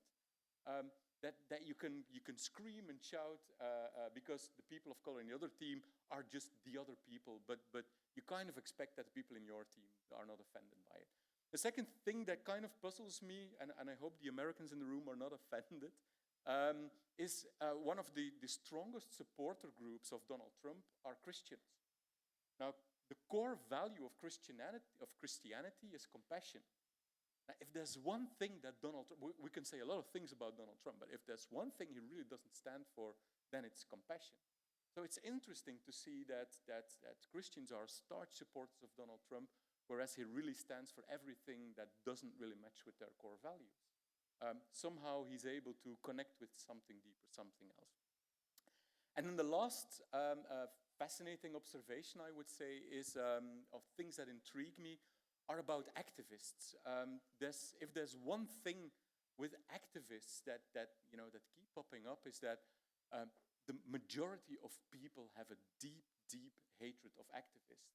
And they do everything they can to vilify them, to mock them, if I say the following two words, Greta Thunberg, then a lot of people already come up with all kinds of arguments to downplay what she has to say. There's actually a famous, well, he's kind of famous behind the scenes, a spin doctor called Stanislav Surkov. He's kind of the guy who helped Putin, to rise to power. And Surkov allegedly sponsored activists. And he thought of it as his best investment in infuriating people so that their desire for strong autocratic leadership would rise and would lead eventually to Putin. So I think these three examples have one thing in common, which is that apparently dividing the world in an us and a them camp is just irresistible. Whenever we are able, or whenever we are presented with two kinds of camps, an us and a them camp, we can't help but get emotional and get involved and get infuriated. And I think we should study populists to understand why this is so powerful, why this works.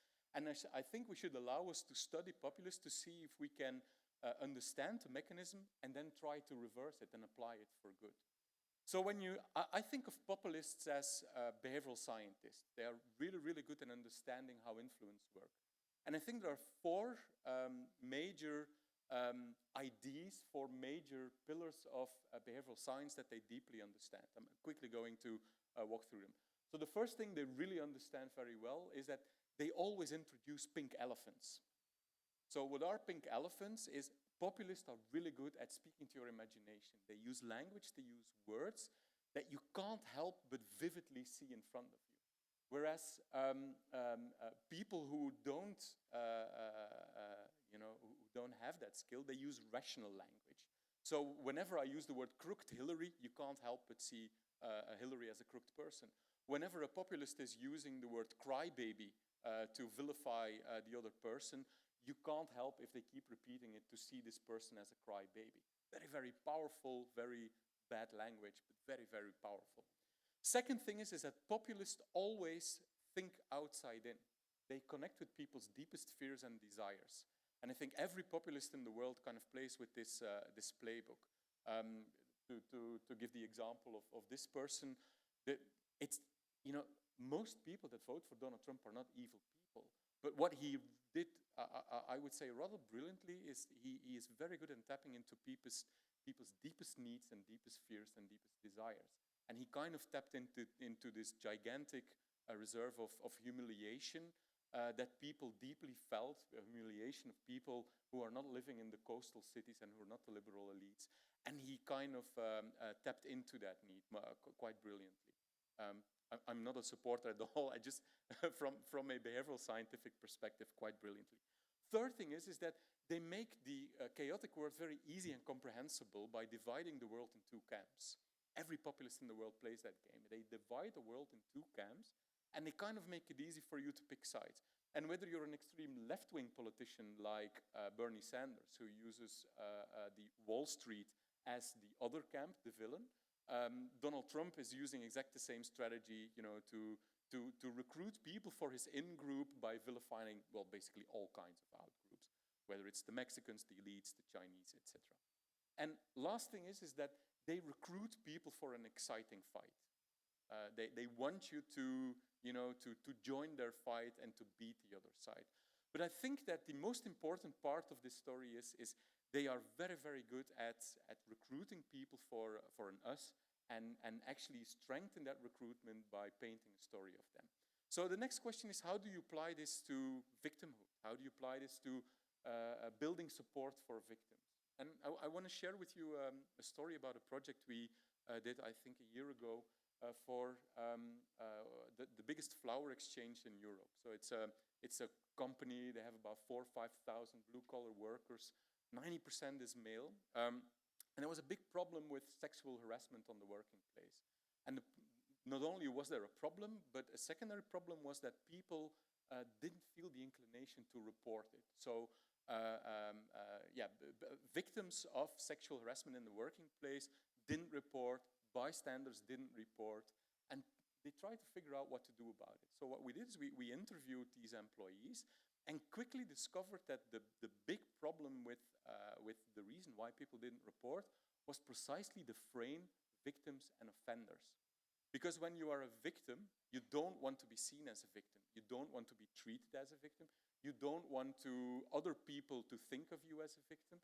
You are terrified of committing social suicide because once you are being labeled as a victim within the company, people will start to act funny against you or weird against you. So people didn't want to report because this label actually made it much more difficult for them to report. Same thing goes with bystander.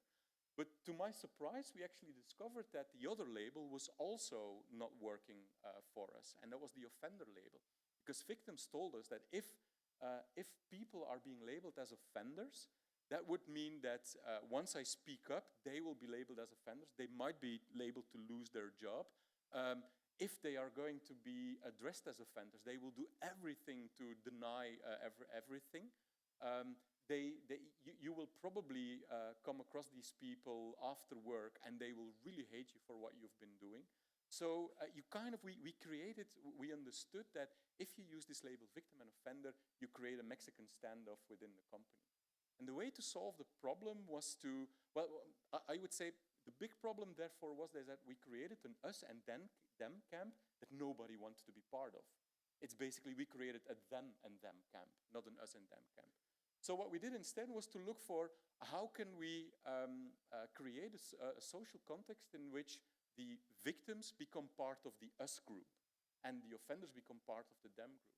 And by changing the narrative into contributing to a workplace where everyone wants to be happy and everyone wants to come to every day with a smile on their face, and by not labeling offenders and victims as offenders and victims, but basically labeling the behavior, it's much easier when you can call someone out to be just an asshole or a wanker instead of an offender.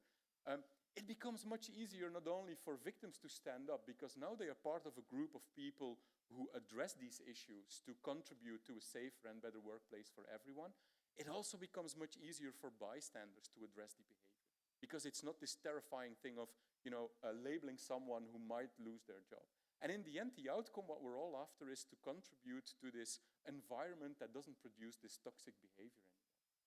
So, and I want to be very conscious of time. So to round this up, I think we need to be very aware of the fact this has nothing to do with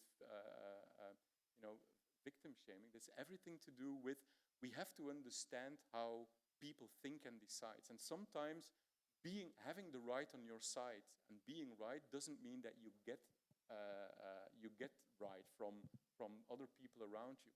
We need to figure out a context in which we make it easy and more motivating for people to stand up and to support and to make it less threatening. And that's what you do as a behavioral designer or as a behavioral scientist or as someone who designs contexts in which behaviors are shaped. And as a last thing I want to end up with, which is about activism. As I said in my earlier example, activists really, they are kind of, just like this red carpet is to bulls. Activism kind of push all the red buttons that make people very angry. And I do think that activism is very important because activist people are doing a great job in shifting the windows of normality. In technical terms, it's called the Overton windows. Whether it's Black Lives Matter activists, whether it's activists like you, whether it's Me Too, although they get a lot of backlash from society, in a very short amount of time, they really are able to move the window of what we consider to be normal and effective in society. But I think we need both. We need pragmatism. We need to unlock our inner populist to shape contexts that makes it more easier for people to speak up and to address behavior.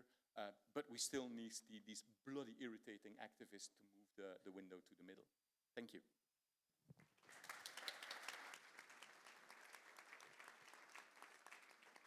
Thank you so much, Tom. You really kept what the title promised, and it's about reframing, and I guess it's also for us as victim support to rethink maybe our labels we give, obviously doing our work. So this will be a good work for us. So our next speaker, I'm very glad to introduce to you Lauren Walker, general reporter of the Brussels Times. Lauren will talk about the fourth pillar of democracy, how journalism can give victims a voice and how disinformation risks silencing them. A very actual, active and interesting topic, also with the regard of democracy in danger. Lauren, the floor is yours. I'm very curious. Thank you. Big shoes to fill after Tom. Thank you for welcoming me to your conference. I'd just like to start out by saying that probably out of everybody in the room, I have the least experience when it comes to victims, but through my role as a journalist, I have had the privilege to speak with many victims, so I hope that from that perspective, maybe it will be enlightening to some of you. I'd like to start out a few years back when I was a teenager, which is not that long ago, just 10 years ago. When I was growing up, my mother played a role in the previous revision of the EU legislation, and she helped forage, probably with some of you in the room, trying to create rights, protection, and guarantee these for victims in Europe. Sorry, I'm just gonna move it up a bit. And I remember at the time that my mom told me a story about a brave mother called Maggie Hughes and her son Robert Hughes, who at the time was brutally attacked when he was on holiday in Crete. And my mother told me she was so shocked to hear that actually Maggie received very little information at that point. She received no legal advice, no translation services, and obviously in Crete, especially at that time, English wasn't really the main operational language. And she said that actually when Maggie needed it the most, she felt very alone, very afraid, and mainly very uninformed. A few years later, I myself interviewed Maggie as part of my application to study journalism in Scotland.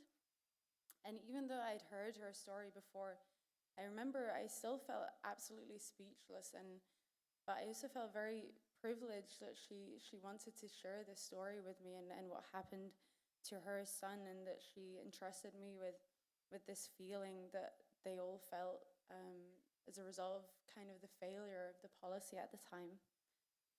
I've also shared this story with many people since, not only because I felt this was my duty, but also because I felt it was my desire to tell people what the experiences have been of victims and to ensure that fewer victims in the future have to go through such pain.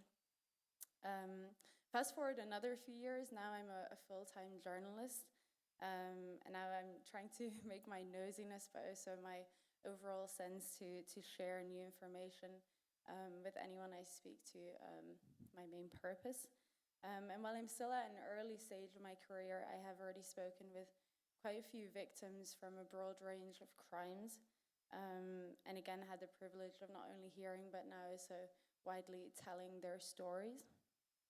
I'd like to say that while it goes without saying that all victims' experiences are unique and obviously their stories differ largely, speaking with victims, one main concern or trend that I've noticed in recent years is this annoyance and frustration with the other three pillars of democracy, that being legislative, judicial, and executive.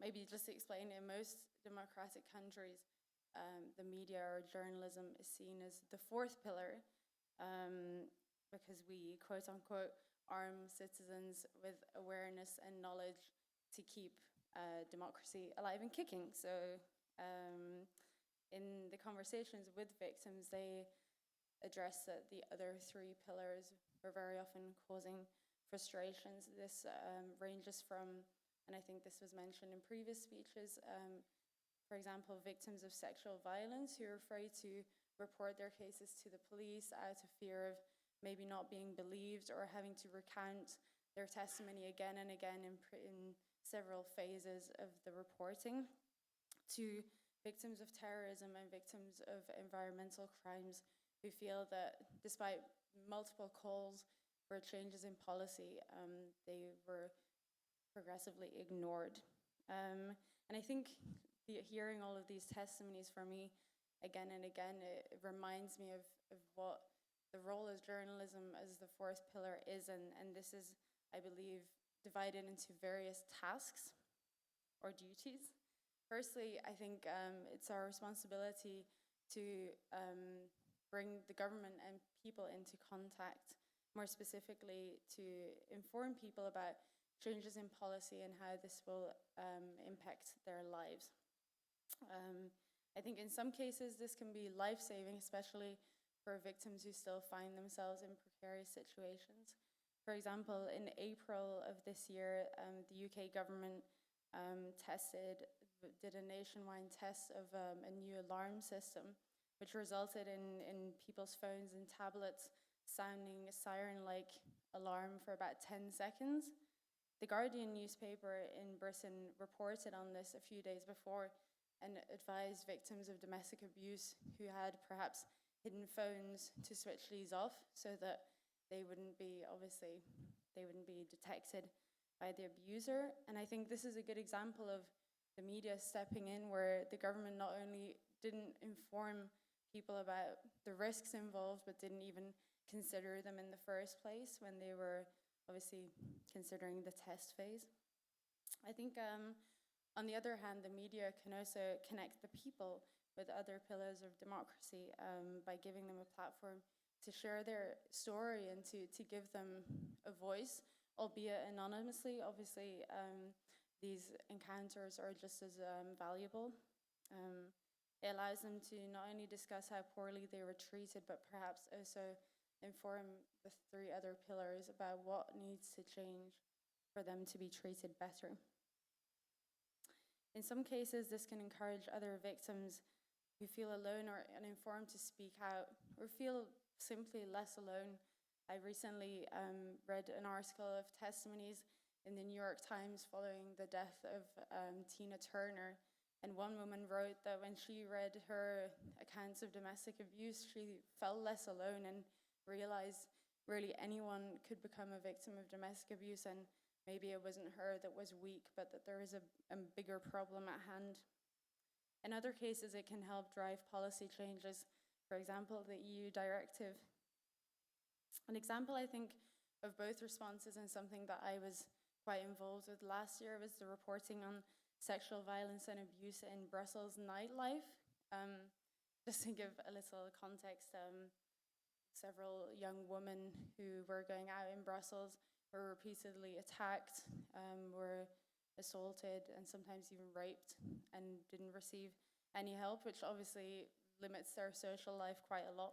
So we reported on that quite a lot, as did other media outlets in Belgium, and eventually this resulted in lots of other victims speaking out, and also the Brussels regional government taking steps to ensure safe zones in clubs and ensure that every club has a person of contact for victims should they be attacked in their clubs. Now, something that Tom already addressed, I think all of these efforts and the progress that has been made are being met with a massive counterforce of people trying to work to undo any progress that is being made. And in my eyes, this is disinformation, but also more generally the right-wing and populist movements which rely on these tactics to gain their support. When it comes to reporting on victims, these counterbalances can often devalue testimonies that have been made by victims. For example, scrolling through social media, but also looking at some other, perhaps less reputable media outlets. This is abundantly clear, especially when it comes to testimonies, for example, of domestic abuse victims and sexual abuse victims. I'm thinking just recently of examples of the Me Too cases and women who'd been abused by people in power. They use these testimonies and the cases that result from them, and they tell other people, their followers, that these victims are liars, or even that they're telling these stories to gain money, which obviously is very far from the truth. This can then result in victims being reluctant to speak out. Obviously, they have a fear that if they speak out, their names will be dragged through the mud. But again, they will have to relive traumas in a very different context, which only makes their struggle harder. Meanwhile, some media organizations themselves have gained the reputation of luring the control that victims have of their stories by twisting these and making them different to sensationalize and make the story clickbait. This kind of divisive journalistic practice, which can be seen as a form of misinformation but sometimes disinformation, further diminishes trust that victims have in the media, and thereby also means that media with greater integrity are no longer really able to assist victims. I think everyone here knows too well that sadly anyone could become a victim at any point in time. The growing power of disinformation and the movement's deliberately spreading false information means that victims very often lose the pillars that are there to support them. In a way, those peddling disinformation are contributing to the decay of systems that are in place to support also them. I think, in a way, getting this message across is possibly one of the first steps in trying to combat disinformation, especially when it comes to supporting victims. I think there is also a few questions, especially vital for me and for other people in the rooms. What can the media, but also what can organizations working with victims do to combat this movement? I think, firstly, and this is something that I've already noticed working with Victim Support Europe, but also other organizations in Belgium, you all have a lot of information and data, and giving this to journalists in the right context can really help when we're writing stories to give information so that people can't say it's false because it's backed up by real data. I think organizations can also help journalists when speaking with them by telling us how we can be prepared for disinformation or misinformation and already preemptively calling this out in an article. For example, if right-wing movements say that people are doing something for money, there are ways to legitimately counteract this. Finally, organizations can also help prove things when the act has already happened and disinformation is spread by using channels, your website, Twitter, other social media. You can share these articles and actively call out how is it wrong. For example, if a right-wing tabloid press shares an article of a victim, this is an opportunity to come out and argue why this is incorrect. I think overall the problem with disinformation obviously needs to be tackled as well by governments and by legislation on all levels, so that this can be combated and that there are more laws on what's wrong with regards to disinformation. I think in the meantime there are intermediate solutions that are needed. Maybe on a national or EU level there could be a formal accord, for example, with WEISSER and media organizations and unions to set up a kind of framework or a guide informing journalists how can we go about sensitive reporting and ensuring that it's a step forward and not a step backwards, so that respectable media outlets can guarantee that the reporting is done correctly and that the fourth pillar, being media, can continue to do its work. Thank you.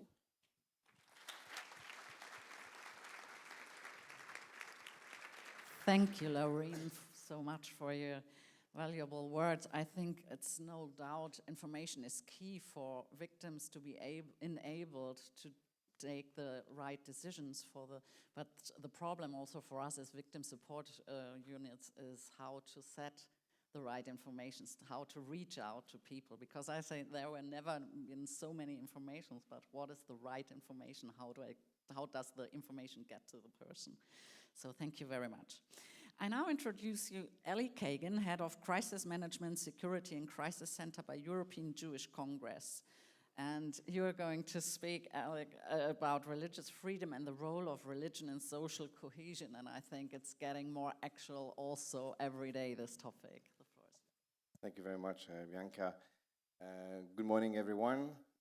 First, I would like to thank Victim Support Europe, Rosa, Levin, and your amazing team for the invitation, but also to make it happen today. So thank you very much. I work at the European Jewish Congress, which is the umbrella organization representing 42 Jewish communities in Europe, and more precisely, I work in the Security and Crisis Department. Is it possible to go to the next slide, please? Thank you. I will make some signs so it will be easier. Thank you. To start with, we should be grateful to work in democratic countries where freedom of religion and belief is possible, and actually more than that is guaranteed, mainly by these 4 pillars. So we're not going to go into too technical or legal things, but those are the main 4 pillars. The Article 18 of the Universal Declaration of the Human Rights, the Article 9 of the European Convention on Human Rights, Article 10 of Charter of Fundamental Rights of the European Union, and Article 7 of the Treaty on the Functioning of the EU. On top of that, each member state has its own interpretation of the religious state relation. Still guaranteed, but this freedom of speech is also being challenged on a daily basis. So we start with the challenges. There are some tensions between minorities and majority. So we can see some, in regards to the animal welfare, for instance, there's some tension between the animal welfare and the ritual slaughter, for instance, the halal or kosher tradition. Same for the circumcision, and also the building of places of worship. Sometimes there are some communities who are struggling to build their places of worship in regards to that minority-majority tension. There are also some other challenges which are related to security, hate crimes, and terrorism, and this is the matter also we are going to tackle now. So faith communities are under constant pressure, being victim of different type of crimes, hate crimes. Of course, we're not going to go through the whole list, but the online hatred, it was mentioned already before, the online hatred towards faith is something really almost unlimited. Insult, physical assault, arson, stabbing, and also active shooter. We are going to see more about terrorism and what are the aspects. We can see, based on the 4 pillars, we should believe that actually we should be living in peace in Europe, and whatever is your belief or your religion, actually you should go on with your life and be able to go to synagogue, to the cemetery, to the church, whatever. But we are being challenged on, again, when we go to the Jewish cemetery and see that all the tombstones are being vandalized, or we see that your mosque is being tagged, it's really, as a community member, is actually hurting you. And there are consequences also in your daily life. We could see in this graphic from 2017, unfortunately the situation is not going any better, but places of worship had been the primary target of terrorism in Europe. And we can see where is the mosque in Barnum, or in Bayonne in France, or even the church in Nice, right there, or the supermarket, or even the Jewish Museum in Brussels, which is another case I know quite well. So it means that you belong to a faith community, and again, you are potentially a victim of specific terrorism. I can say I was very moved by Astrid's testimony earlier. Very moved. So thank you for sharing. You go to this next slide, please. I will briefly go on to case study, and the first one is the school in Toulouse, the Ozar Torah. A perpetrator came in front of the school in March 2012 and shot a father and his 2 children, and also the 8-year-old daughter of the director. The consequences of this terrorist attack were tremendous. For sure, for the direct victims, for their families, but beyond that, to the Jewish community in Toulouse, where following the attack, thousands of community members left Toulouse. Most of them, they left France even. But more than that, there have been consequences also to other parents, not only in France, in Europe, bringing their children to school every morning. If it was possible back there in Toulouse, it could also happen in our school. So the consequences are till today. I'm bringing my children at school every day. I'm also paying extra attention. Is it normal? Absolutely not. I want to bring my children in a peaceful mind every day. This should be the way. Unfortunately, we live in another normality.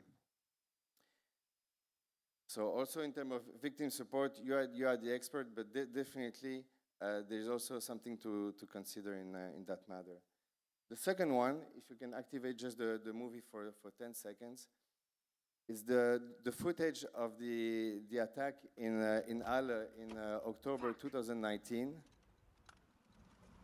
And we see... Ach, scheiß drauf. Vielleicht kommen sie raus.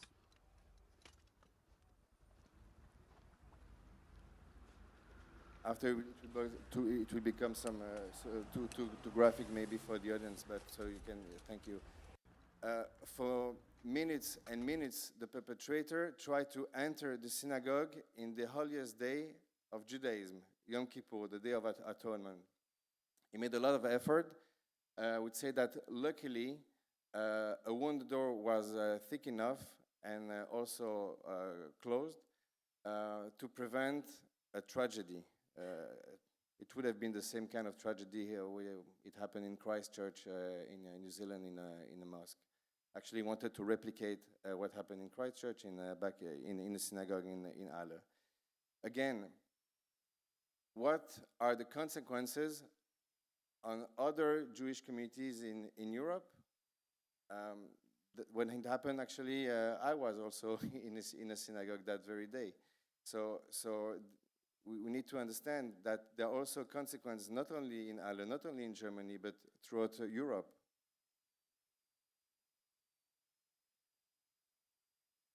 So my objective today is not to give a proper training and to teach you anything about security, but definitely we need to implement some measures in our faith organizations, in our faith communities, whatever Jewish, Muslim, Buddhist, or Christian, whatever, to improve the safeguarding of our community. So it starts with the understanding of the threat, but also through physical means, to some security operators. It might be strange for you to know that, but in many faith communities, also Jewish communities, but not only, most of the security operators are volunteers. So people are going to pray, and then they are organizing shift to protect their facility. It's like if now we are in this beautiful venue, and we start to have shift to protect it from potential threat. Does it make sense? This is the reality. I don't think it's normal, but this is how it works so far. So we also, our goal, and I mentioned it also this, I think at the last conference, but we want to also to share our expertise with other faith communities. This is why we came up with this European project, was funded by the European Commission, when we partner with 3 other faith organizations, the Conference of European Churches, European Buddhist Union, and Faith Matters, to actually share and implement this program, Safer and Strong Communities in Europe, throughout the continent. So there have been several activities in mosques, churches, Buddhist temples, synagogue, but also schools, to make sure that those communities will be better protected.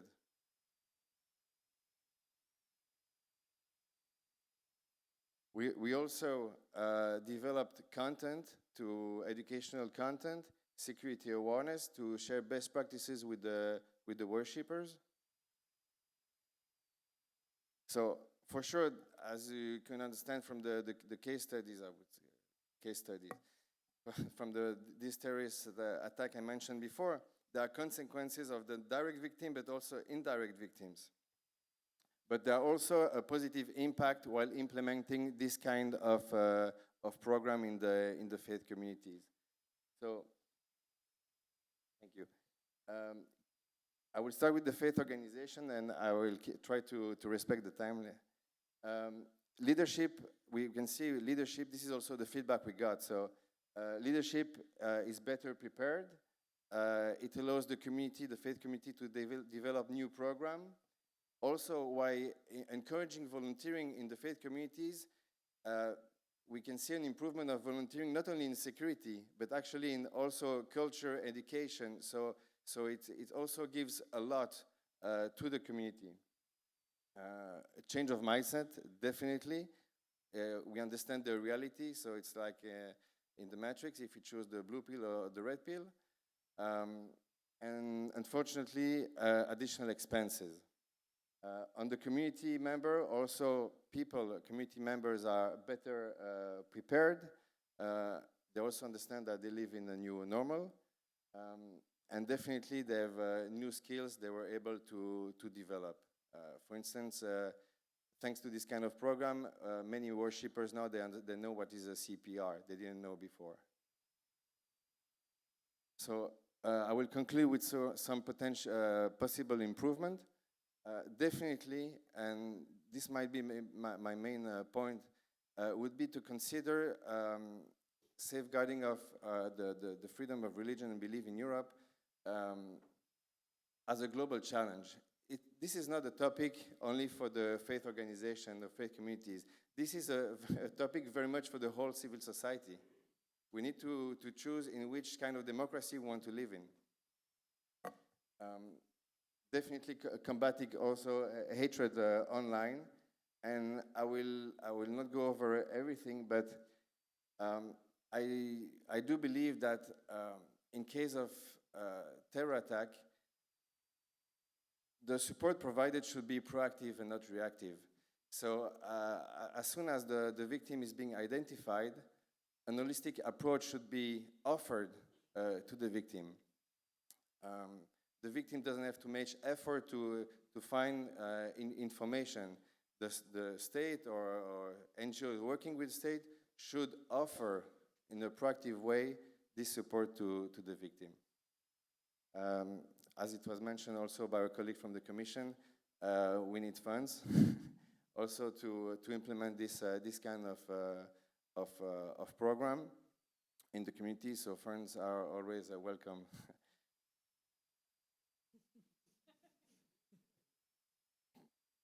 I will conclude with the last slide. This is our hashtag, Together We Are Safer. And today I would add also together to support our democracies. Thank you very much. Thank you so much, Ellie. I think it shows so well how much it affects your freedom of daily life. And I guess also, as you said, hate in online is always at the end hate in real life. It's not something for freaks in the community. So I would like to conclude our round with one final question to each of you before going to the coffee break. You were talking a lot, which is understandable, about what your community has to do to get safe. What is your main wish for society to get your freedom back? What would be one of the main wishes for? You asked me a very difficult question because it's like, what is my dream? My dream that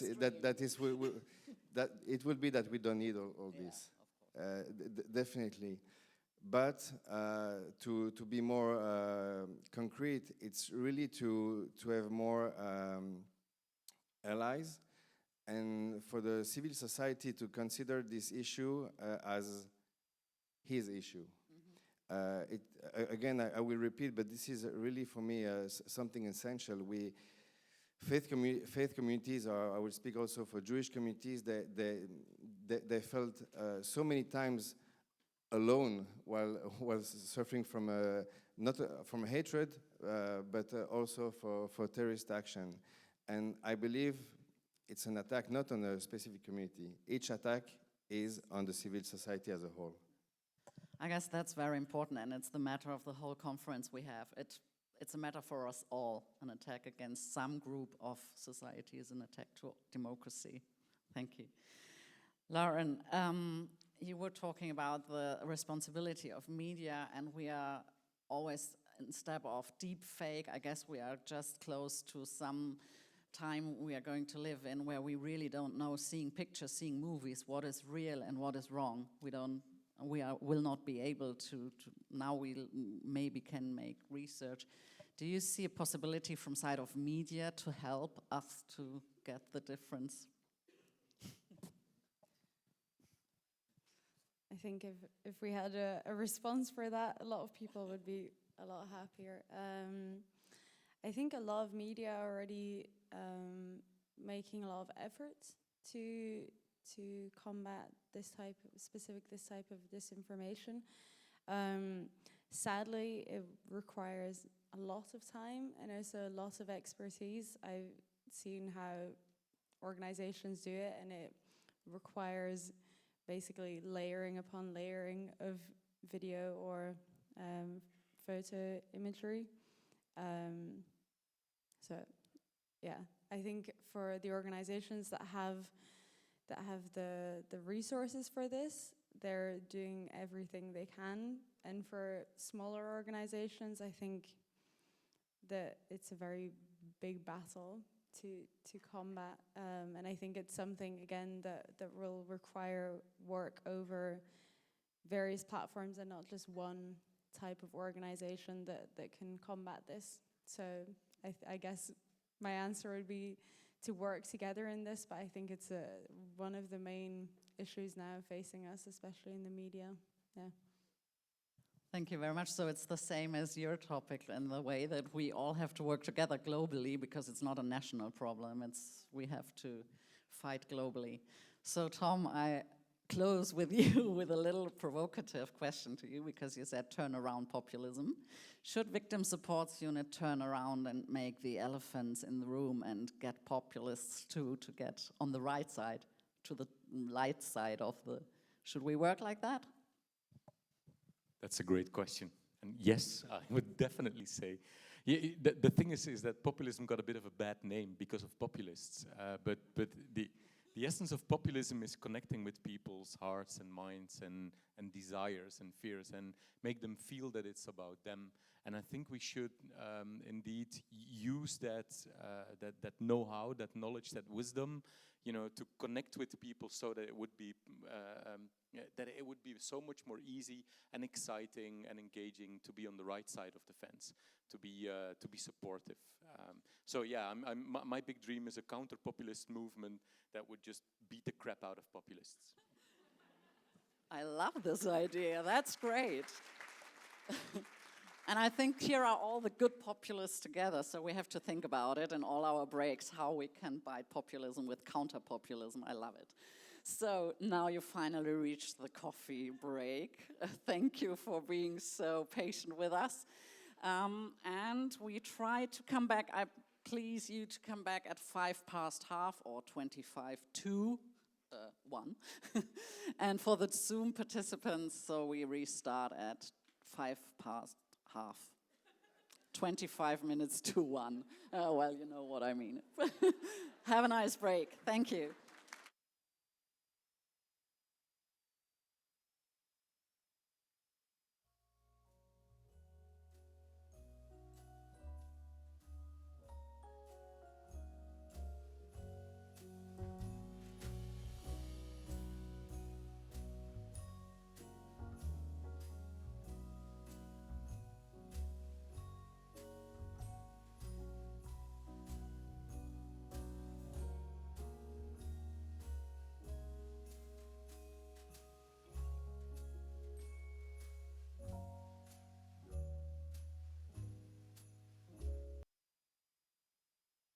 Good afternoon, everyone. Could you please take your seats so we can start the next session, because we have a very full day. And we're trying to have a New Year's resolution that we won't be late. It'll be the first time in 9 years. So I have now the absolute pleasure to introduce Petra, who is our Victim Support Europe's Vice President. And she will be running the panel today, which is on fundamental freedoms and the future of Europe's victim support. Over to you, Petra. Thank you. Thank you, Lev. So, ladies and gentlemen, I welcome you to our second plenary session. We want to keep an eye on the connection between fundamental rights and the future of Europe's victim support. It's now my honor to introduce our first speaker, Ahmad Mansour, CEO of Mind Prevention. Ahmad Mansour is a graduate psychologist and author from Berlin, born in Kfar Saba in 1976. He holds dual Israeli and German citizenships. In 2018, Ahmad founded an initiative which carries out various projects in the education and integration sectors, as well as in prisons, to promote democracy and prevent extremism. We invite Ahmad to share some insights of his work and the role of religious organizations in victims' recovery and the role in prevention. The floor is yours.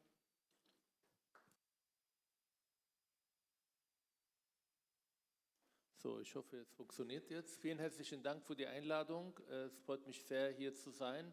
Entschuldigung, dass ich heute auf meine drittstärkste Sprache sprechen darf und nicht auf die sechste. Die Frage, die Sie gestellt haben, oder der Vorabtitel zu meinem Eingangsstatement ist sehr komplex, weil das sind sehr unterschiedliche Sichtweisen auf das Thema Täter und Opfer. Ich arbeite eigentlich mit Mind Prevention vor allem zum Thema Demokratieförderung und Extremismusbekämpfung. Unsere Projekte befinden sich entweder in Schulen, in Jugendzentren, online in sozialen Medien oder auch vor allem in Gefängnissen, wo man mit dieser Arbeit zwei Sachen erreichen will. Einmal präventiv zu verhindern, dass Menschen innerhalb ihrer Aufenthalt im Gefängnis sich radikalisieren und zweitens mit denen Resozialisationsarbeit und vor allem auch ein bisschen Distanzierungsarbeit zu betreiben, damit sie, wenn sie raus aus dem Gefängnis sind, für die Gesellschaft weniger gefährlich sein werden. Und in dieser Arbeit merken wir immer wieder in den letzten Jahren, dass wir als Gesellschaft kaum Konzepte haben, um wirklich diese Menschen zu erreichen oder von weiterer Radikalisierung zu schützen. Wir haben heute Vormittag über die Opferperspektive von Terroranschlägen, von Gewalttaten und wir reden viel über die Täter und das stimmt, aber wir arbeiten kaum mit potenziellen Tätern, die dann im Gefängnis sozusagen radikal oder sich radikalisieren. Und in meiner Arbeit merke ich, dass die Gründe für Radikalisierung, für Gewalttaten, egal ob das Rechtsextremismus, Linksextremismus oder vor allem Rechtsextremismus und Islamismus vor allem in den Familien liegt. Das bedeutet eine gewisse Überschneidung zwischen Opfersein und Tätersein. Wenn man die Biografien anschaut, und da glaube ich, kann man ganz viele alten Studien von Fromm und Jung dazu lesen, die Frankfurter Schule, wird man die Ursprung und die Wurzel der Gewalt eigentlich in der Erziehungsmethoden, in der Art und Weise, wie in manchen Familien mit den Kindern umgegangen sind und vor allem fehlende Urvertrauen und fehlende Möglichkeiten, das Kind eine gewisse liebevolle Umgebung zu geben. Das ist so viel zu meiner Arbeit und meine Arbeit hat mit Religion eigentlich nichts zu tun. Die sollte eigentlich diese Menschen ermöglichen, in eine vertrauensvolle Atmosphäre die Möglichkeit zu bekommen, einfach ihr Leben zu reflektieren, ihre Taten zu reflektieren, neue Perspektiven zu bekommen, Denkanstöße zu geben. Aber religiöse Organisationen sind vor allem für die Opferperspektive enorm wichtig. Die kann man natürlich nicht pauschal jetzt als Unterstützung sehen. Da gibt es manche, die das gut machen und andere, die damit komplett überfordert sind, weil sie die Infrastruktur und die Professionalität nicht haben. Aber ich merke, dass die Art und Weise, die Bewältigungsstrategien einzeln sehr, sehr unterschiedlich sein können und manche dieser Menschen einfach Religion oder Spiritualität oder religiöse Orte als Unterstützung sehen und die Hilfe da suchen oder einfach in religiösen Orte, ob das eine Synagoge, ob das eine Kirche, ob das eine Moschee, einfach auch die Unterstützung brauchen. Und da glaube ich, sollten wir vielleicht auch mit diesen Orten den Zusammenarbeit suchen, um sie zu stärken, ihre Beratung oder ihre Begleitung professioneller zu betrachten. Ich arbeite aber nicht nur in Gefängnissen und in Schulen und Jugendzentren, sondern ich bin Teil dieser Gesellschaft. Und ich habe sehr aufmerksam den letzten Panel beobachtet und auch viel mitgenommen. Und ich muss einfach vielleicht eine kleine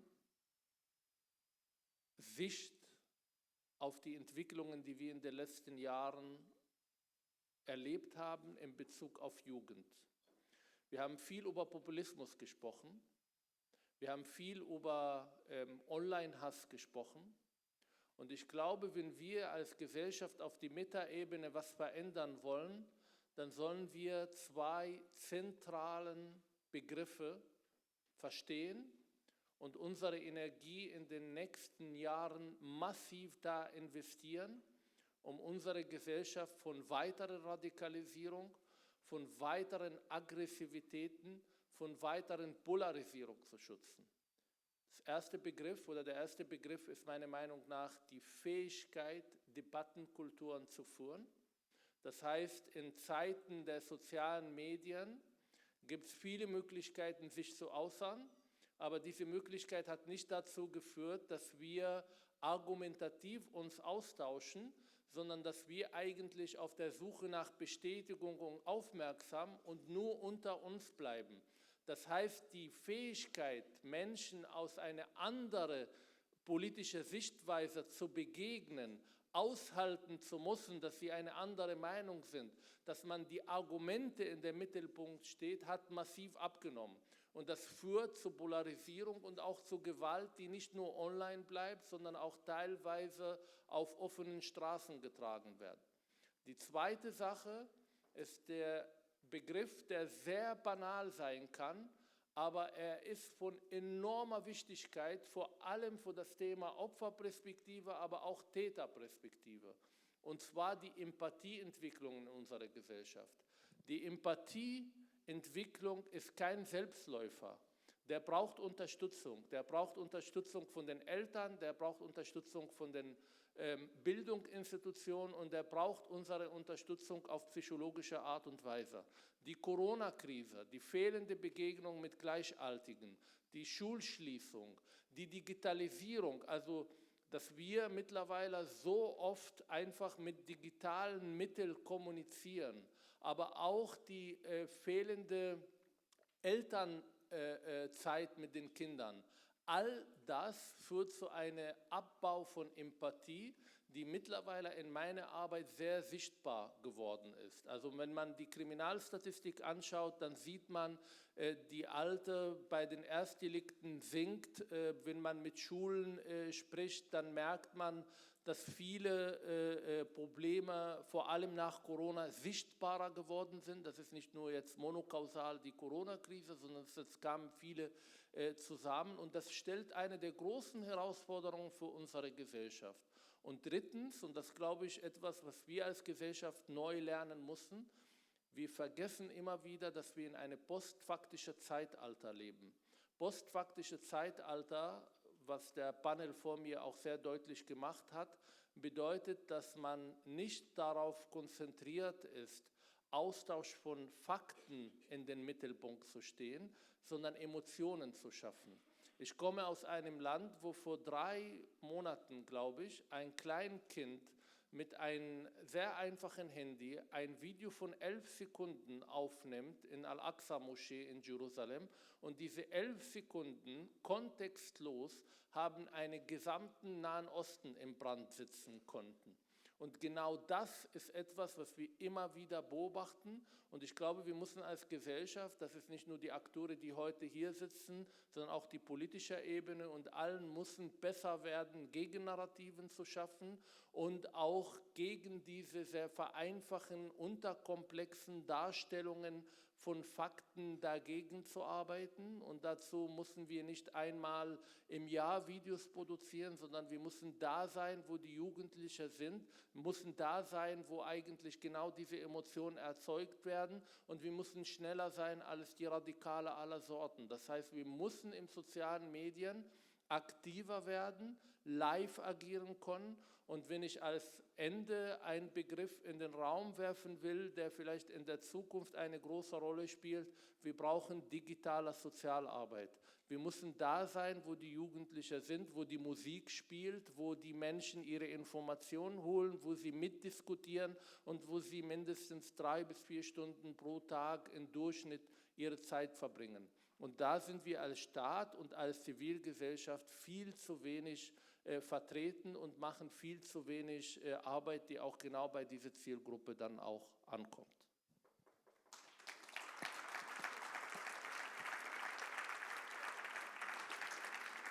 Herr Mansour, ganz, ganz lieben Dank für Ihre Sichtweise auf die Dinge. Ich denke, da haben Sie den Nagel auf den Kopf getroffen, nämlich, dass die Jugend, die jetzt nachwächst, eigentlich die Gesellschaft ja von morgen ist.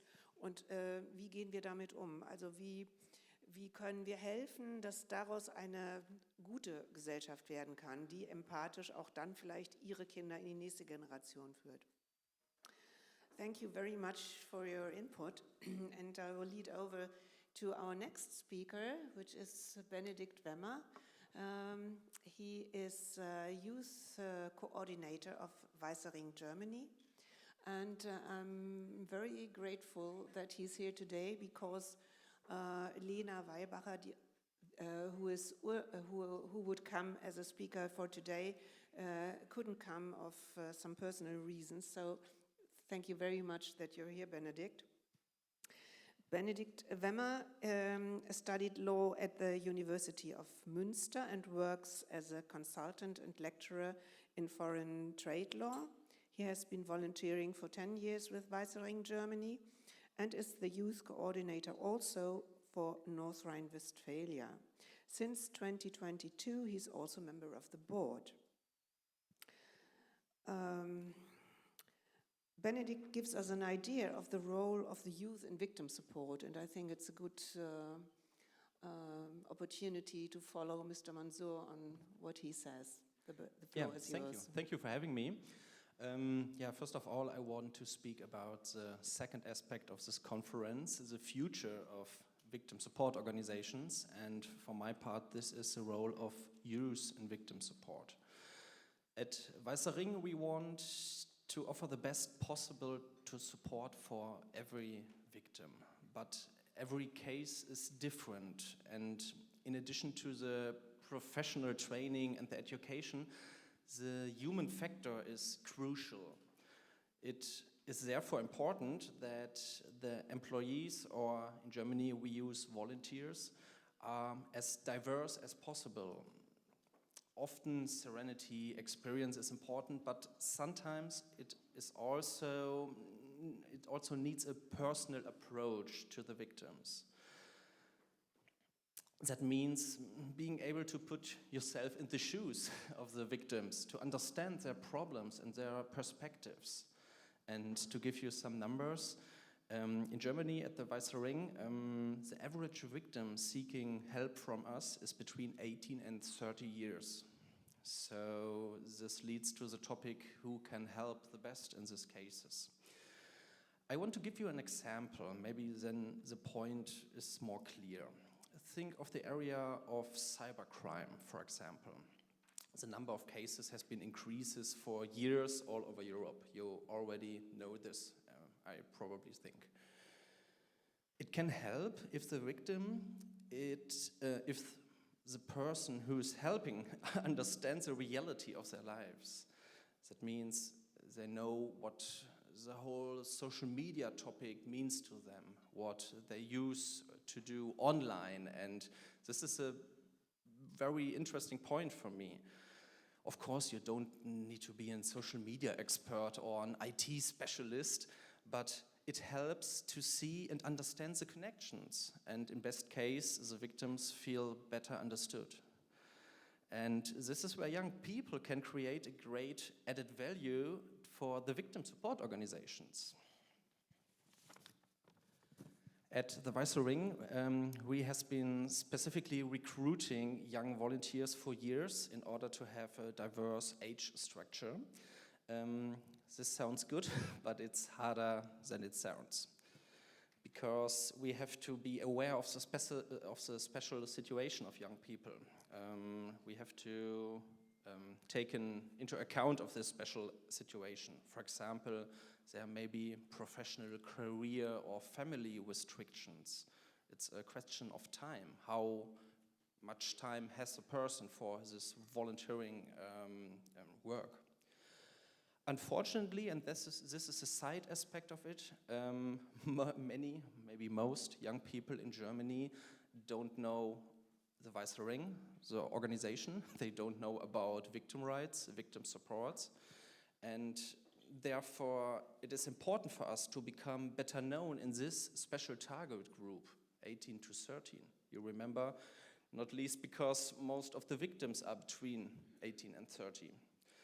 So I want to give you a current example what the WEISSER Ring is done or what we are trying to reach out to these young people.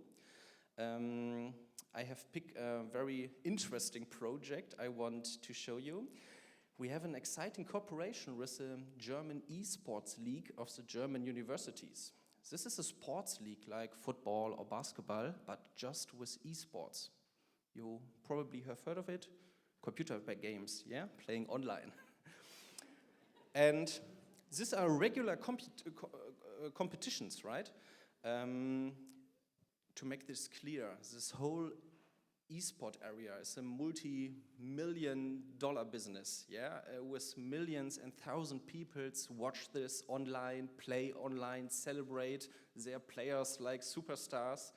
And of course, the German University League is just a small part of this, but for us it's very, very interesting.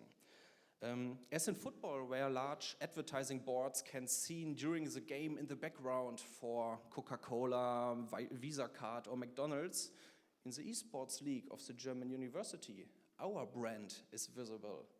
Our volunteers gives interviews in the sport breaks, and we reach out to a very interesting target group, young people who are sitting in front of their mobile devices. Another point, there's a team that has organized some so-called speed runs. Maybe you have heard of this. The speed run, they try to play a video game through from start to finish as quick as possible. And they film themselves. They stream this live on the internet via Twitch or YouTube or the other streaming platforms. And also here, thousands of people watch this, celebrate this, and enjoy to look how they play mostly old, traditional video games. And the best of it, the donate groups, the group donates all their proceeds to our organization. So in the end, advertising in a young target group and get donations, for me this sounds like a good project here. But beside of this current project, not only the organization benefits from young volunteers, also the youngsters can profit, because we can learn a lot from the experience of older colleagues. We benefits from the education and training programs. And regardless of age, everyone has the same motivation, and that includes all people here in the room. We want to help victims, and this connects regardless of age. So the main point from my side here is, the more different the victim helpers are, the more ideas, approaches, or maybe possibilities there are. And in the end, the victim benefits from it. Thank you.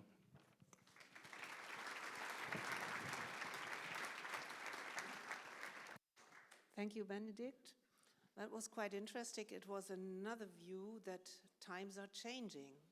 We heard before that children or young people were influenced in a different way today because of several things like the pandemic or other things were happened. And now we hear, so how we can reach them on probably new programs, new social media or whatever. And I think we will now have a very different view on people, more or less.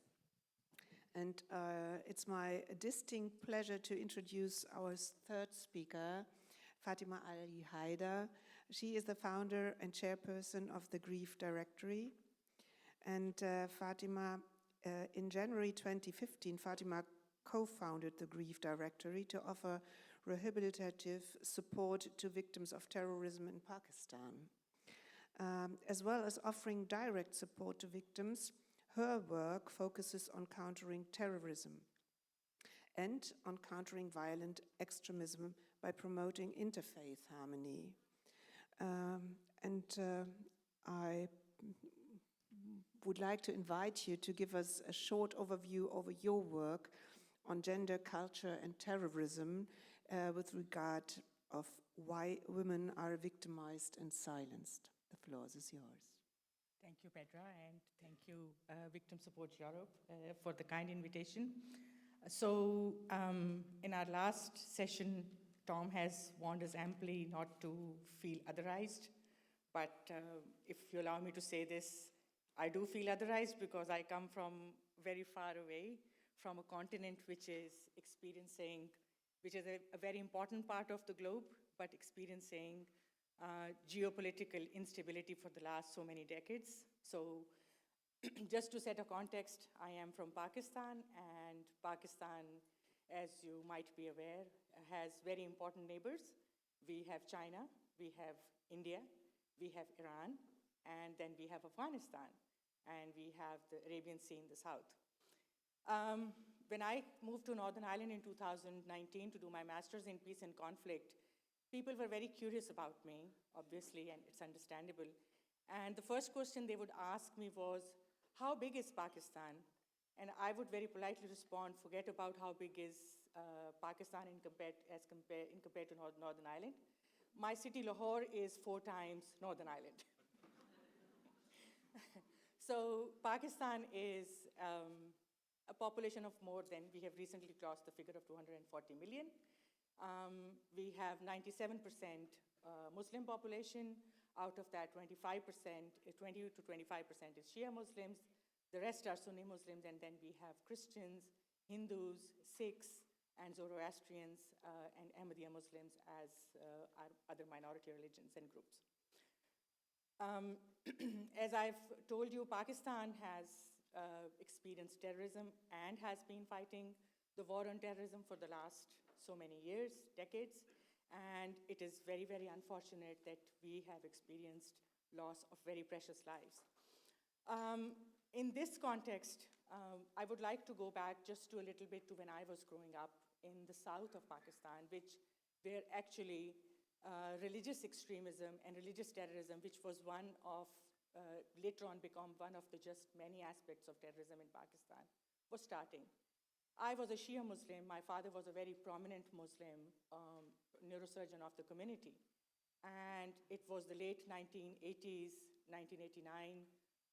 There was Zia regime. We were experiencing instability in Afghanistan.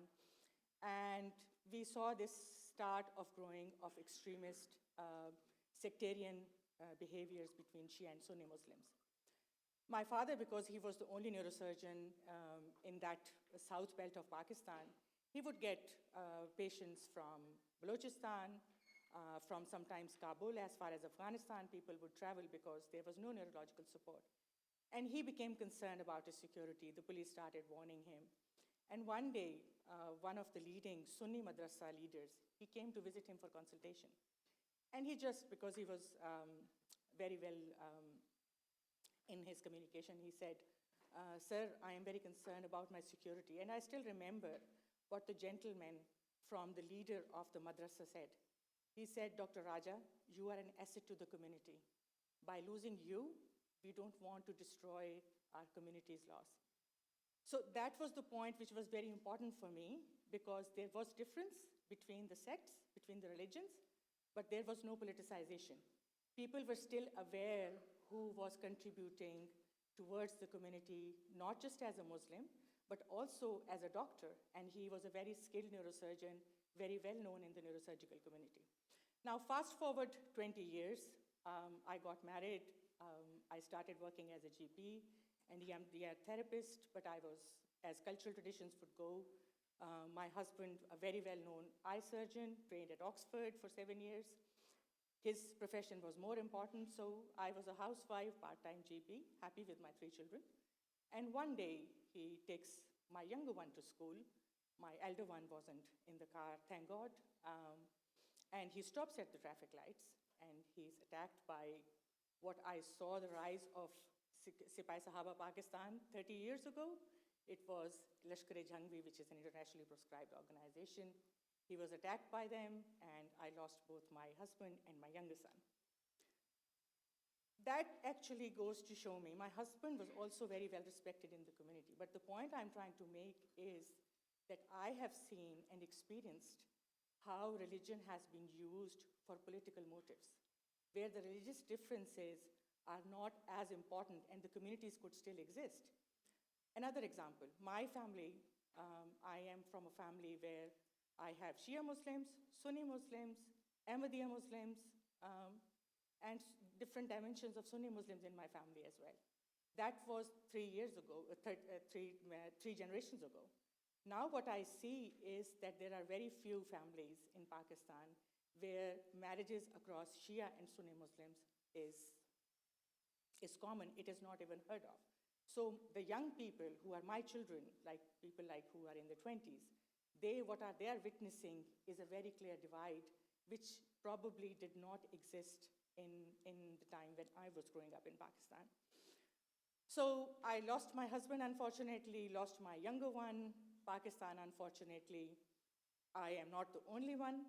Pakistan has lost 80,000 victims of terrorism. And I quote this report from the physicians of physicians of PSRC, Social Security. They quote this number from 2013, and that is our first struggle, that we do not have a database for the victims of terrorism.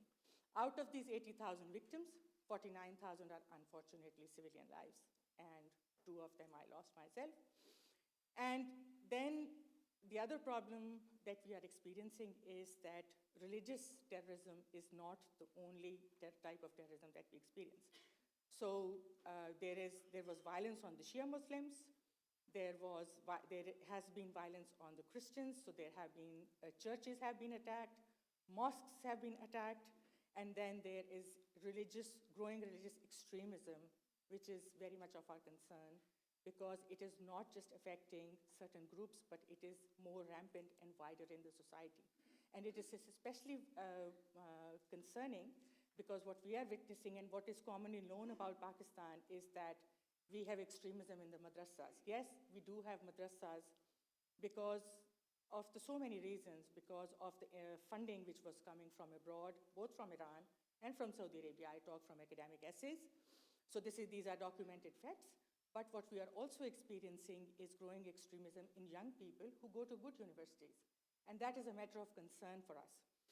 So based on that, I realized that there were no support systems for victims of terrorism in Pakistan. The state offers compensation.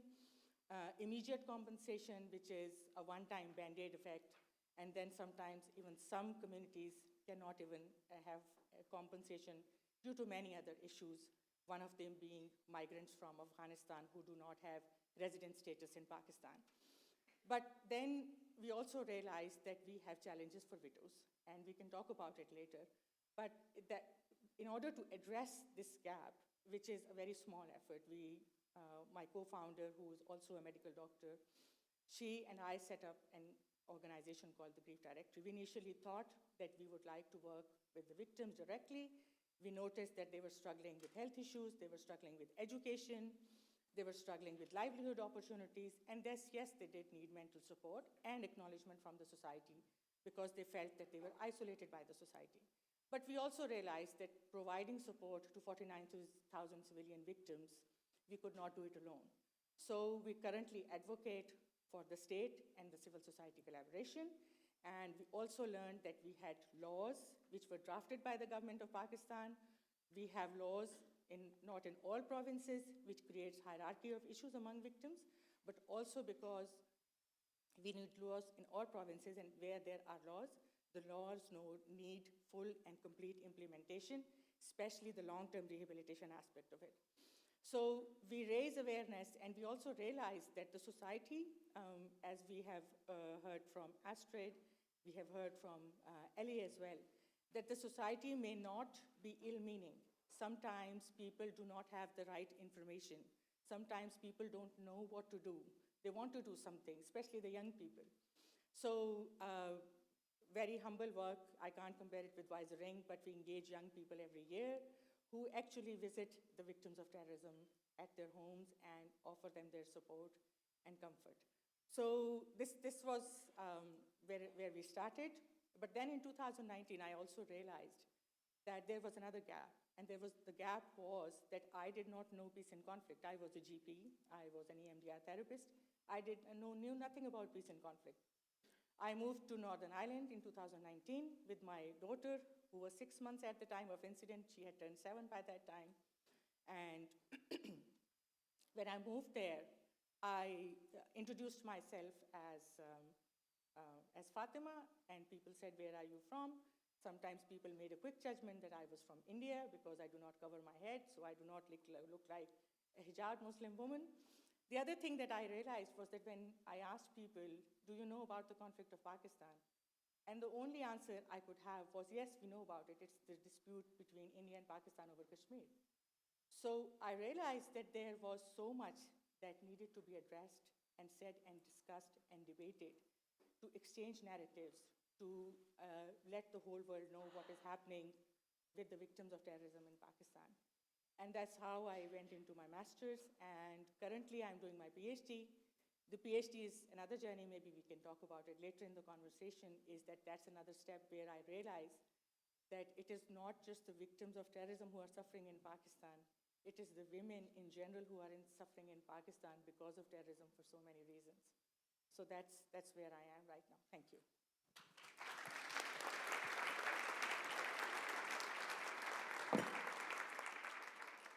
Fatima, thank you so much for your very interesting speech and your testimony. Thank you very, very much for that. And I think there is quite a lot to do when we look on the future of victim support. So thank you for this input. And when we look on fundamental freedoms, the most important right is the right to live. So we have to do quite a lot. And what this means, not only terrorism, but also hate and harassment, is a topic what we want to talk about now. So please join me in giving a warm welcome now to our last speaker of this session, Katarzyna Wall, Program Manager, Engagement of Körber Stiftung. Katarzyna Wall holds a Master of Arts in Theology and Global Development. After working for a relief organization, she joined the Körber Stiftung, a German foundation that promotes science, culture, and social projects. Her focus is on programs which strengthen municipal office holders and elected officials. So please let us know something about your work. You're very welcome. Thank you very much for the opportunity to talk on this panel and to bring up a fourth perspective. So, as it was just said, I work for the Körber Foundation, a German foundation based in Hamburg. We take on current social challenges in the fields of innovation, international dialogue as well, but also vibrant civil society, where I am based. So in April 2021, we launched a website, which is called Stark im Amt. Literally translated, it would be strong in office or strong in mandate. So it was launched in April 2021 with the support of our federal president, Frank-Walter Steinmeier. And it is a platform for all local politicians who face hate and harassment in their work or in their everyday life. And we want to provide information, but also guidance to further assistance. What you can find on this website, it's also for the broad public, because we want to shine a light on the subject, on the issue. So it's not just for affected politicians, but for everyone. We gather case studies, so a lot of politicians maybe ask themselves if they're harassed online, what are my rights? Sometimes they feel like hate is part of their job description, which obviously should not be the case. We also have information on how to report a crime, how am I safe on social media, and we provide a network of public and private institutions, 40 institutions at the moment, for psychological assistance, for legal guidance. WEISSER is part of this network as well. And we also provide a network on a federal level. So as we live in a federal country with 16 different Länder, we have very different legal structures, and it's not like one whole thing. And we also want to show where are specialized legal prosecutions, for example, and also encourage the different Länder to, maybe if Hessen sees that Bayern is far more advanced, we hope that they will change something in their policy and give assistance to affected local politicians. And we also have a magazine, which I can really recommend. We share testimonies and reports of affected politicians, but also experts on the issue. And so just some numbers, why we do all of this. I would just like to state 3 interesting numbers. We conducted a survey among mayors and county commissioners in Germany in 2021, and 1,600 mayors and county commissioners answered. And what I've found really interesting is that 81% agree with the argument that German society faces an increasing brutalization. So that also goes with what Ahmed Mansour said, that people really don't know how to behave on social media, and we can see that this is really showing in the comment sections of social media that there is no discussion culture with respect for one another. We also found out that 57% of our respondents have experienced harassment, online hate, or physical abuse in bigger cities, so Berlin would also be part of this. We mean cities with more than 20,000 inhabitants, it's even 75% who have experienced one of these 3 part of kind of harassments. And what is also very disturbing, I think, is that 3 out of 4 respondents have decided to talk less about specific topics in their public communication.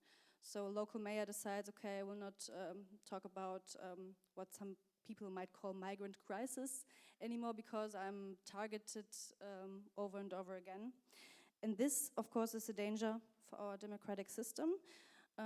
Also, it is important to know that many local politicians are volunteers. They are not paid to sit in a city council. So why should I do this if I have, I don't know, many hate mails, or my car is damaged, or I'm sitting in a restaurant with my family and some person from the town just screams at me. So this really happens to politicians also who we talk to who experience this. And of course, all the subjects that are not discussed, if I'm not discussing something, we can't find solutions together. So this really in our perspective is a big problem. And I will conclude with this to go to further questions.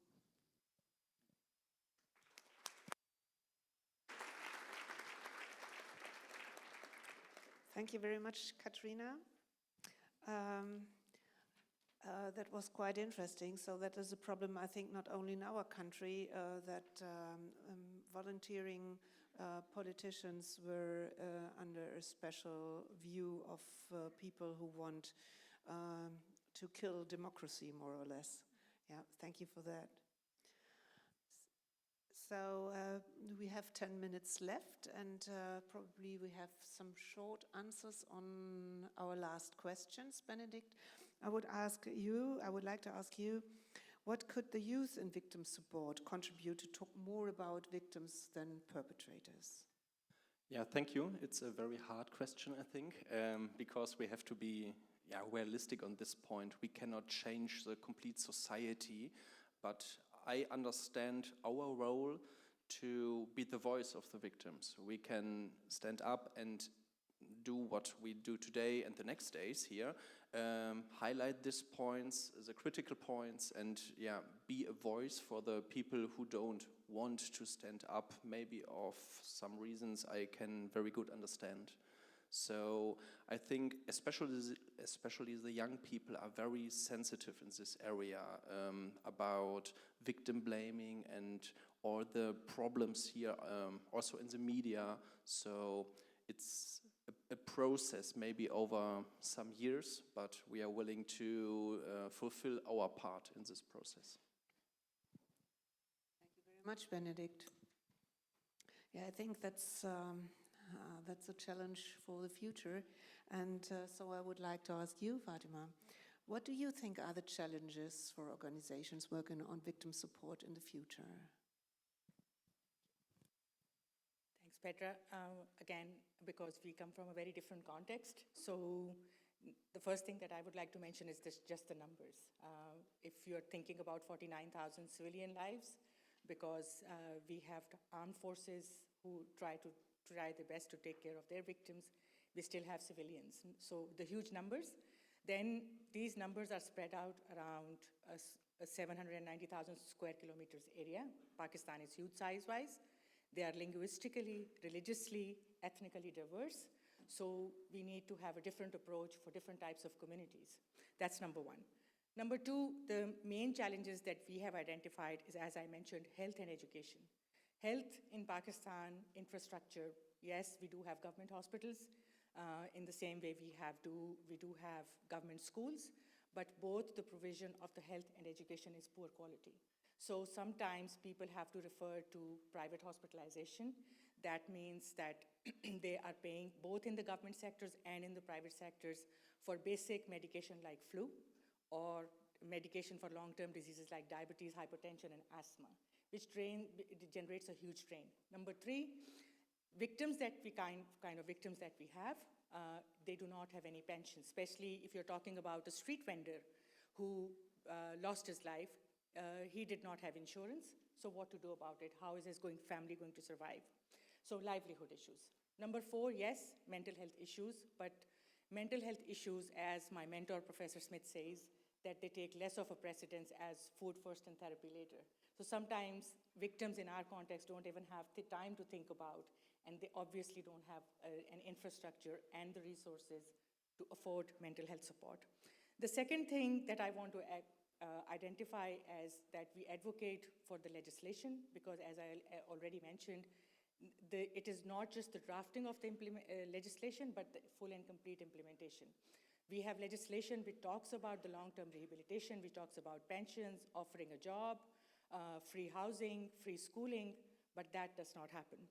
The third thing the problem that we have is for the organizations like ours, if you're trying to set up an organization, because the very right approach taken from the Financial Action Task Force to control the terrorism funding, that has had an impact on organizations working in our context, where Pakistan had to change and make the laws more strict in terms of registering the organizations, and then the most difficult step is opening up a bank account.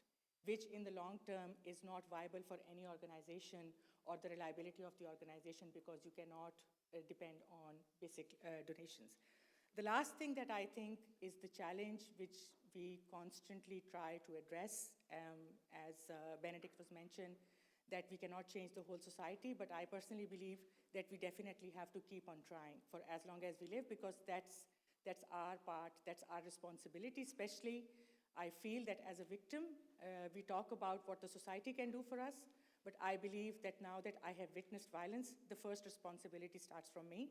So I believe that breaking the silence around victims, women victims, and when you address women victims, you talk about children, you talk about gendered minorities.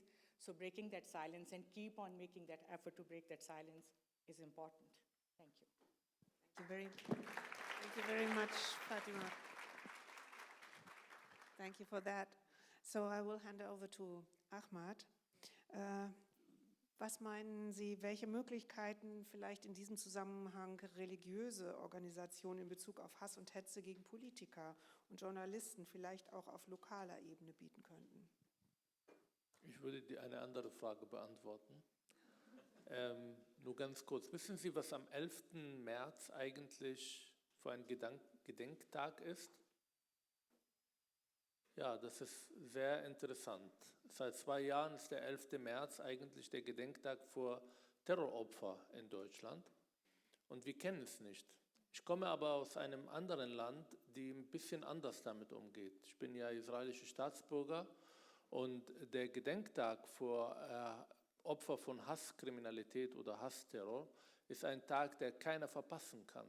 Weil der gesamte Tag, ob das Medien, Bildung, Politik von diesen Ereignissen ausgeprägt ist. Man besucht Friedhöfe, man redet in den Schulen darüber, man stellt die Biografien von diesen Menschen vor. Und ich wünsche mir für Deutschland, für Europa einen anderen Umgang mit dem Opfer von Hasskriminalität, die auch die Opferperspektive zeigt, die auch die Menschen die Möglichkeit gibt, einfach auch einmal im Jahr das Gefühl zu haben, dass die gesamte Gesellschaft hinter ihnen steht und dass sie Unterstützung bekommen. Und das fehlt.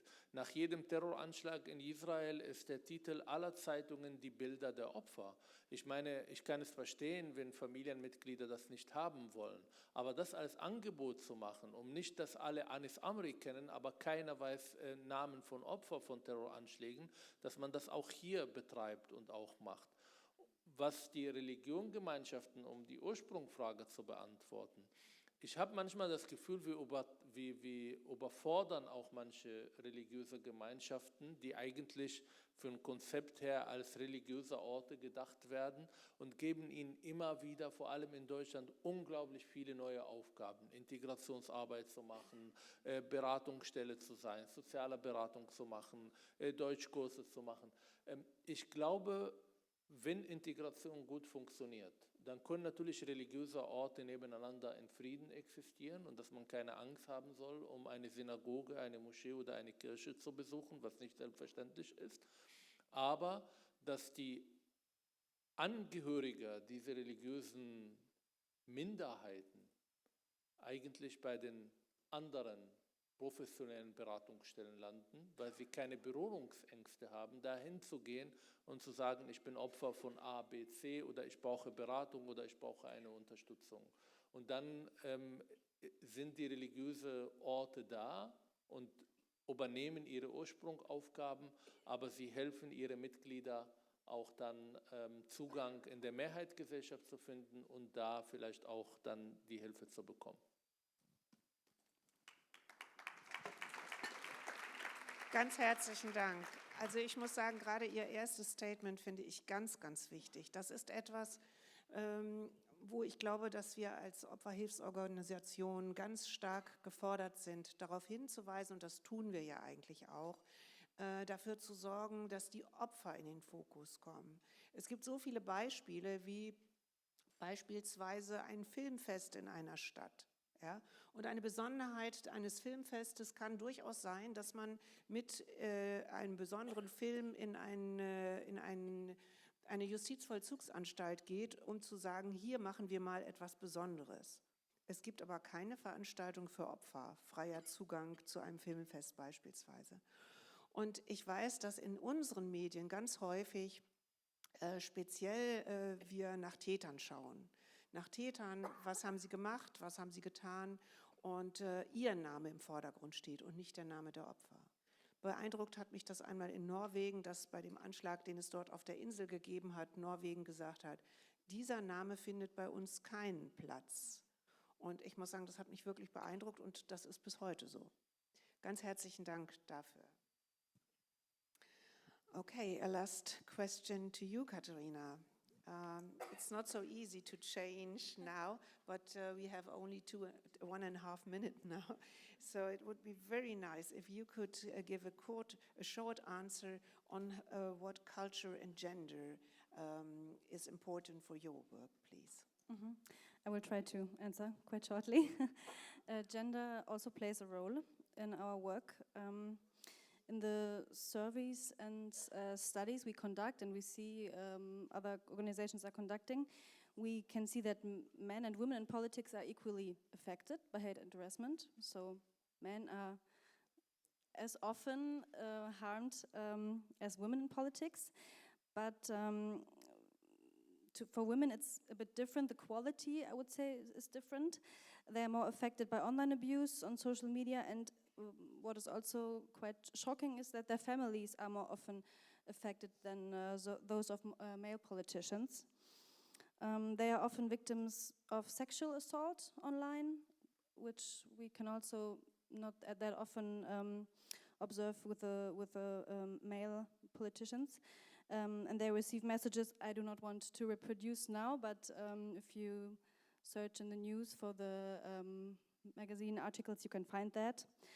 And also what is in development we can see in Germany, that also in the parliaments themselves, in the city councils, the brutalization grows towards women. They receive hateful comments related to their bodies, not what they say, inappropriate touching. So they are also experiencing hate and harassment in their area of work or in the area where they want to change something.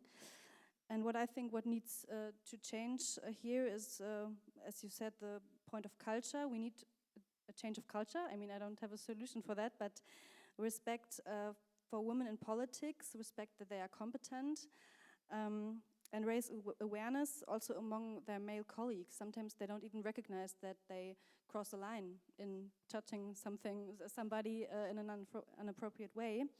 And also what Fatima said about breaking the silence is also something we can observe, that when women share their stories, that is very powerful.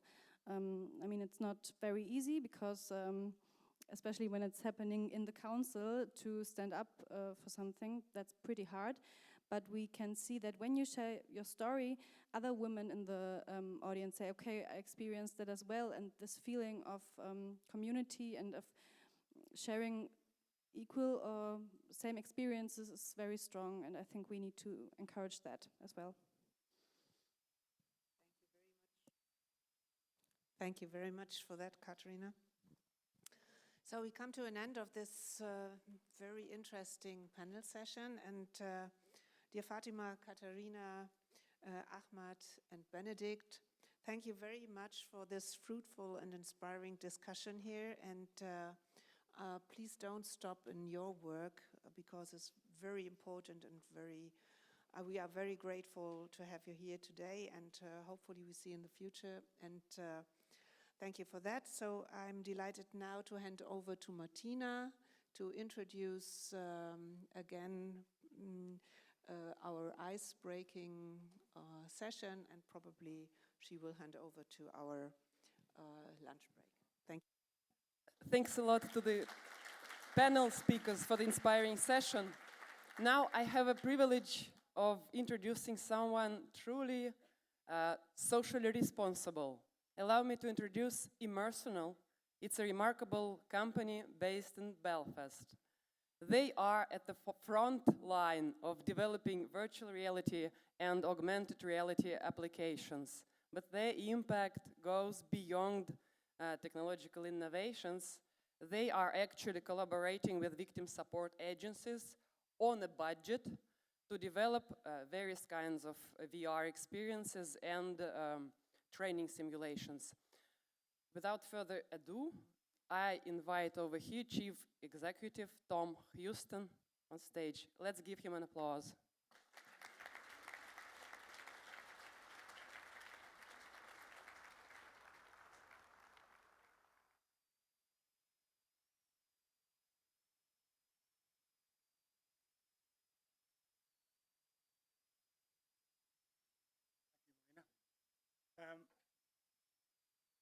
That's me. I'm Tom Houston, CEO of a company called Immersional. So I know we're a sponsor, and so I've been to loads of conferences and stuff, and it's kind of a necessary evil to listen to sponsors. So, you missed the best bit. So we're one of the sponsors of the event. We're delighted to be here. But I've been to enough conferences to know that you don't come here to listen to sponsors. So I'm going to try and get you through this as painlessly as possible. And I think I'm also one of the people standing in the way of your lunch, so I'm also conscious of that as well. So I'll do my best to get through this. So if we can have the next slide, please. It's like Alexa. It's great. So as a company, Immersional formed 2 years ago, but actually as a business, we have another company called Centurial. We've been developing virtual reality applications across multiple different sectors for about 10 years now. So it's kind of in the old days when, 10 years ago, it was like black magic trying to talk to someone about virtual reality or augmented reality. Now we're seeing people like Meta come into the market, and then most recently Apple obviously made their announcement a couple of days ago.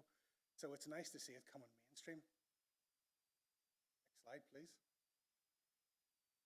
So we decided about 2 years ago, we realized that a lot of companies were coming to us. They didn't have the budget to create the experiences they wanted. It was also too time consuming. They had an idea, they wanted to do something quickly.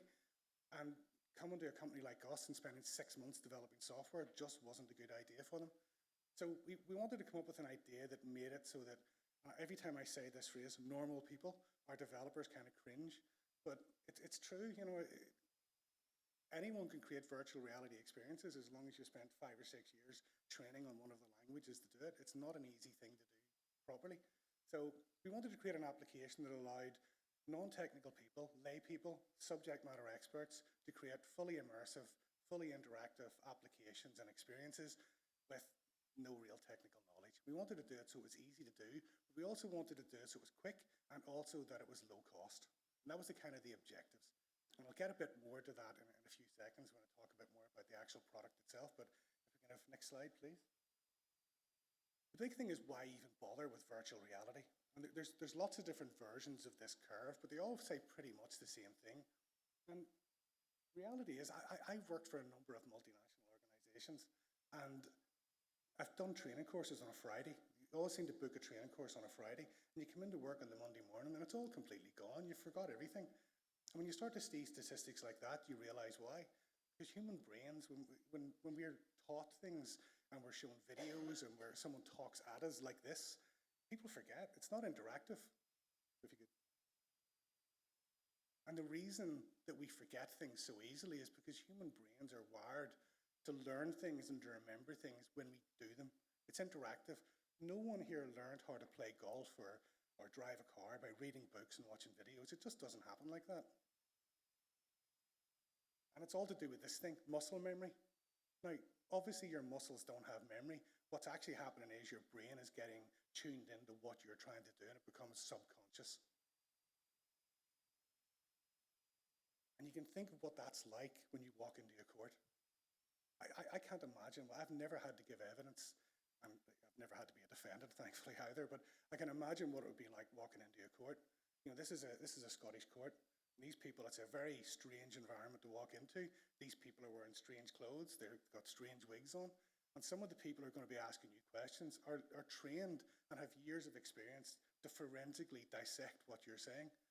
And oftentimes the people who are being asked those questions have gone through a trauma, and I have to relive that with someone doubting what they're saying.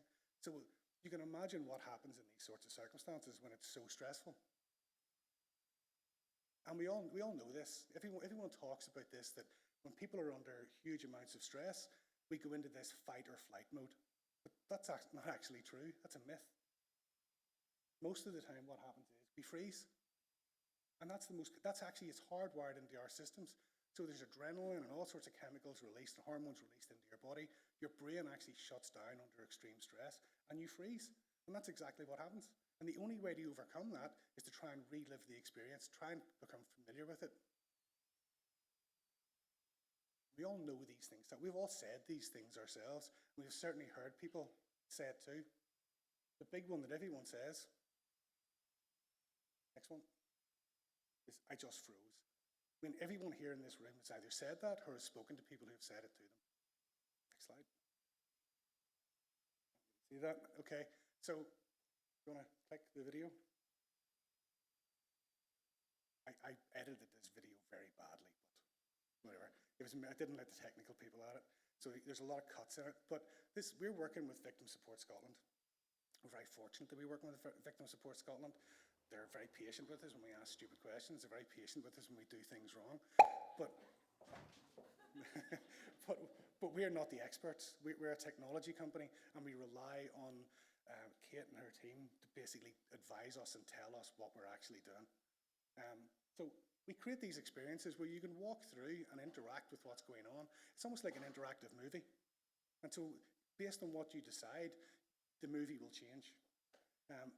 We always talk about when you're in the actual courtroom, which I'm sure we'll get to eventually, that you literally can point at someone and go like, what do they do? And then they start speaking and they tell you what they do. Now there's a couple of different things about this. Next slide. So the product Immersional was created so that you didn't have to buy expensive equipment. So you can actually take footage on pretty much anything from a smartphone up to a very, very expensive 360-degree 3D camera. And it will work with all of that. You put it into Immersional, and when the experience is created, you can actually then play it back, not only on a VR headset like we have in the lobby, but you can play it back on tablets, PCs, desktop, basically any platform you want. We also don't like to talk about it, but you can also make them available via the web, so you can embed the experiences into your actual website and people can interact with them there. It means that victims and witnesses, or anyone, can experience what it's like, learn the layout of things before they put the VR headset on. And that's actually important, because the thing that the VR headset will do is it will cause an emotional response. So you will actually, you'll feel the same anxiety that you feel when you're standing there. Maybe not just as intense, but when you finally get into court, you're going to be familiar with the fact that you're feeling anxious. And that's a really important thing. It's easy to use. We've made it so that anyone can actually create experiences. So this is not designed for us to sell you something and then we go out and film it and do everything. We're doing that for Victim Support Scotland because it's the first major rollout. And we're happy to do that for anyone, basically. But what we really want to do is make this platform available so that you can get your own videographers, you can get your own experts, and you can create the experiences yourself and keep the cost down. We're already working with a number of organisations across different sectors. Obviously, in the third sector, working with Victim Support Scotland is a really important one for us. We're also dealing with an organisation called the Now Group, who are a charity who work with neurodiverse individuals. And so for them, we're creating experiences so they can practice going to a job interview, which again for them is an incredibly powerful and a great thing to do. We've worked across a number of different education sectors. We're from Northern Ireland, so the two major universities are working with us on it. More recently, we're working with the Foreign and Commonwealth Office on a project in the International Criminal Court, which again, we used to say that what we were doing with the Victim Support Scotland was really humbling because it's bringing the technology to something that really matters. But what we're doing with the ICC is mind-blowing. So we're working on a project for conflict-related sexual violence, and then they tell us that actually it's going to be targeted at kids. And you think, oh, it's a big one to shoulder. So we're working on that. We were in The Hague last week and we created a prototype of it, and we expect to have that finished later on this year. So next. That's kind of it. We're in the lobby. We're happy to show people things. We have some freebies to take away. You need to take them away because we don't want to take them home again. I've told everyone we need to buy these, get them in, give them out, and no one's taken anything yet, and I'm going to have to bring those home and explain why we spent all the money. So please take stuff. So if you want to have a go in the VR, we're happy to do that. We're also happy to talk any questions you have, whether it's about our systems or if anybody wants to talk about the new Apple headset, happy to talk about that as well. And so that's me. So thank you very much for listening.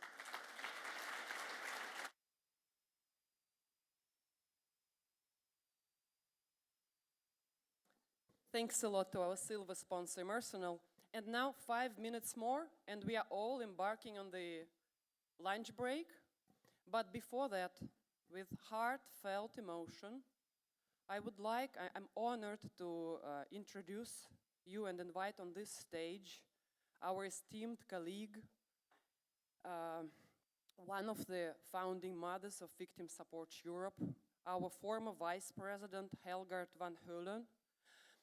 Due to the unforgiving pandemic in 2020, we didn't pay a proper farewell to Helgard, and we would like to express our heartfelt thanks for her lifelong achievement for the benefit of victim support world.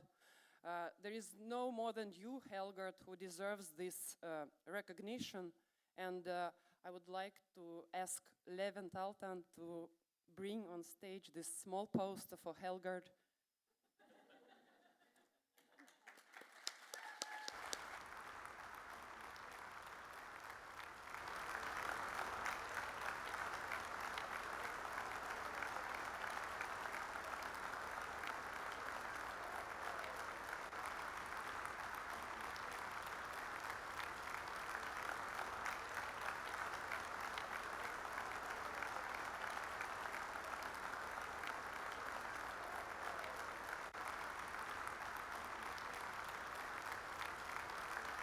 And not yet done, we would like to also extend another big thank you to the very exceptional former president of Victim Support Europe, without whom there wouldn't be progress and heights we achieved during the last decade. João Lázaro is here. Thank you, João.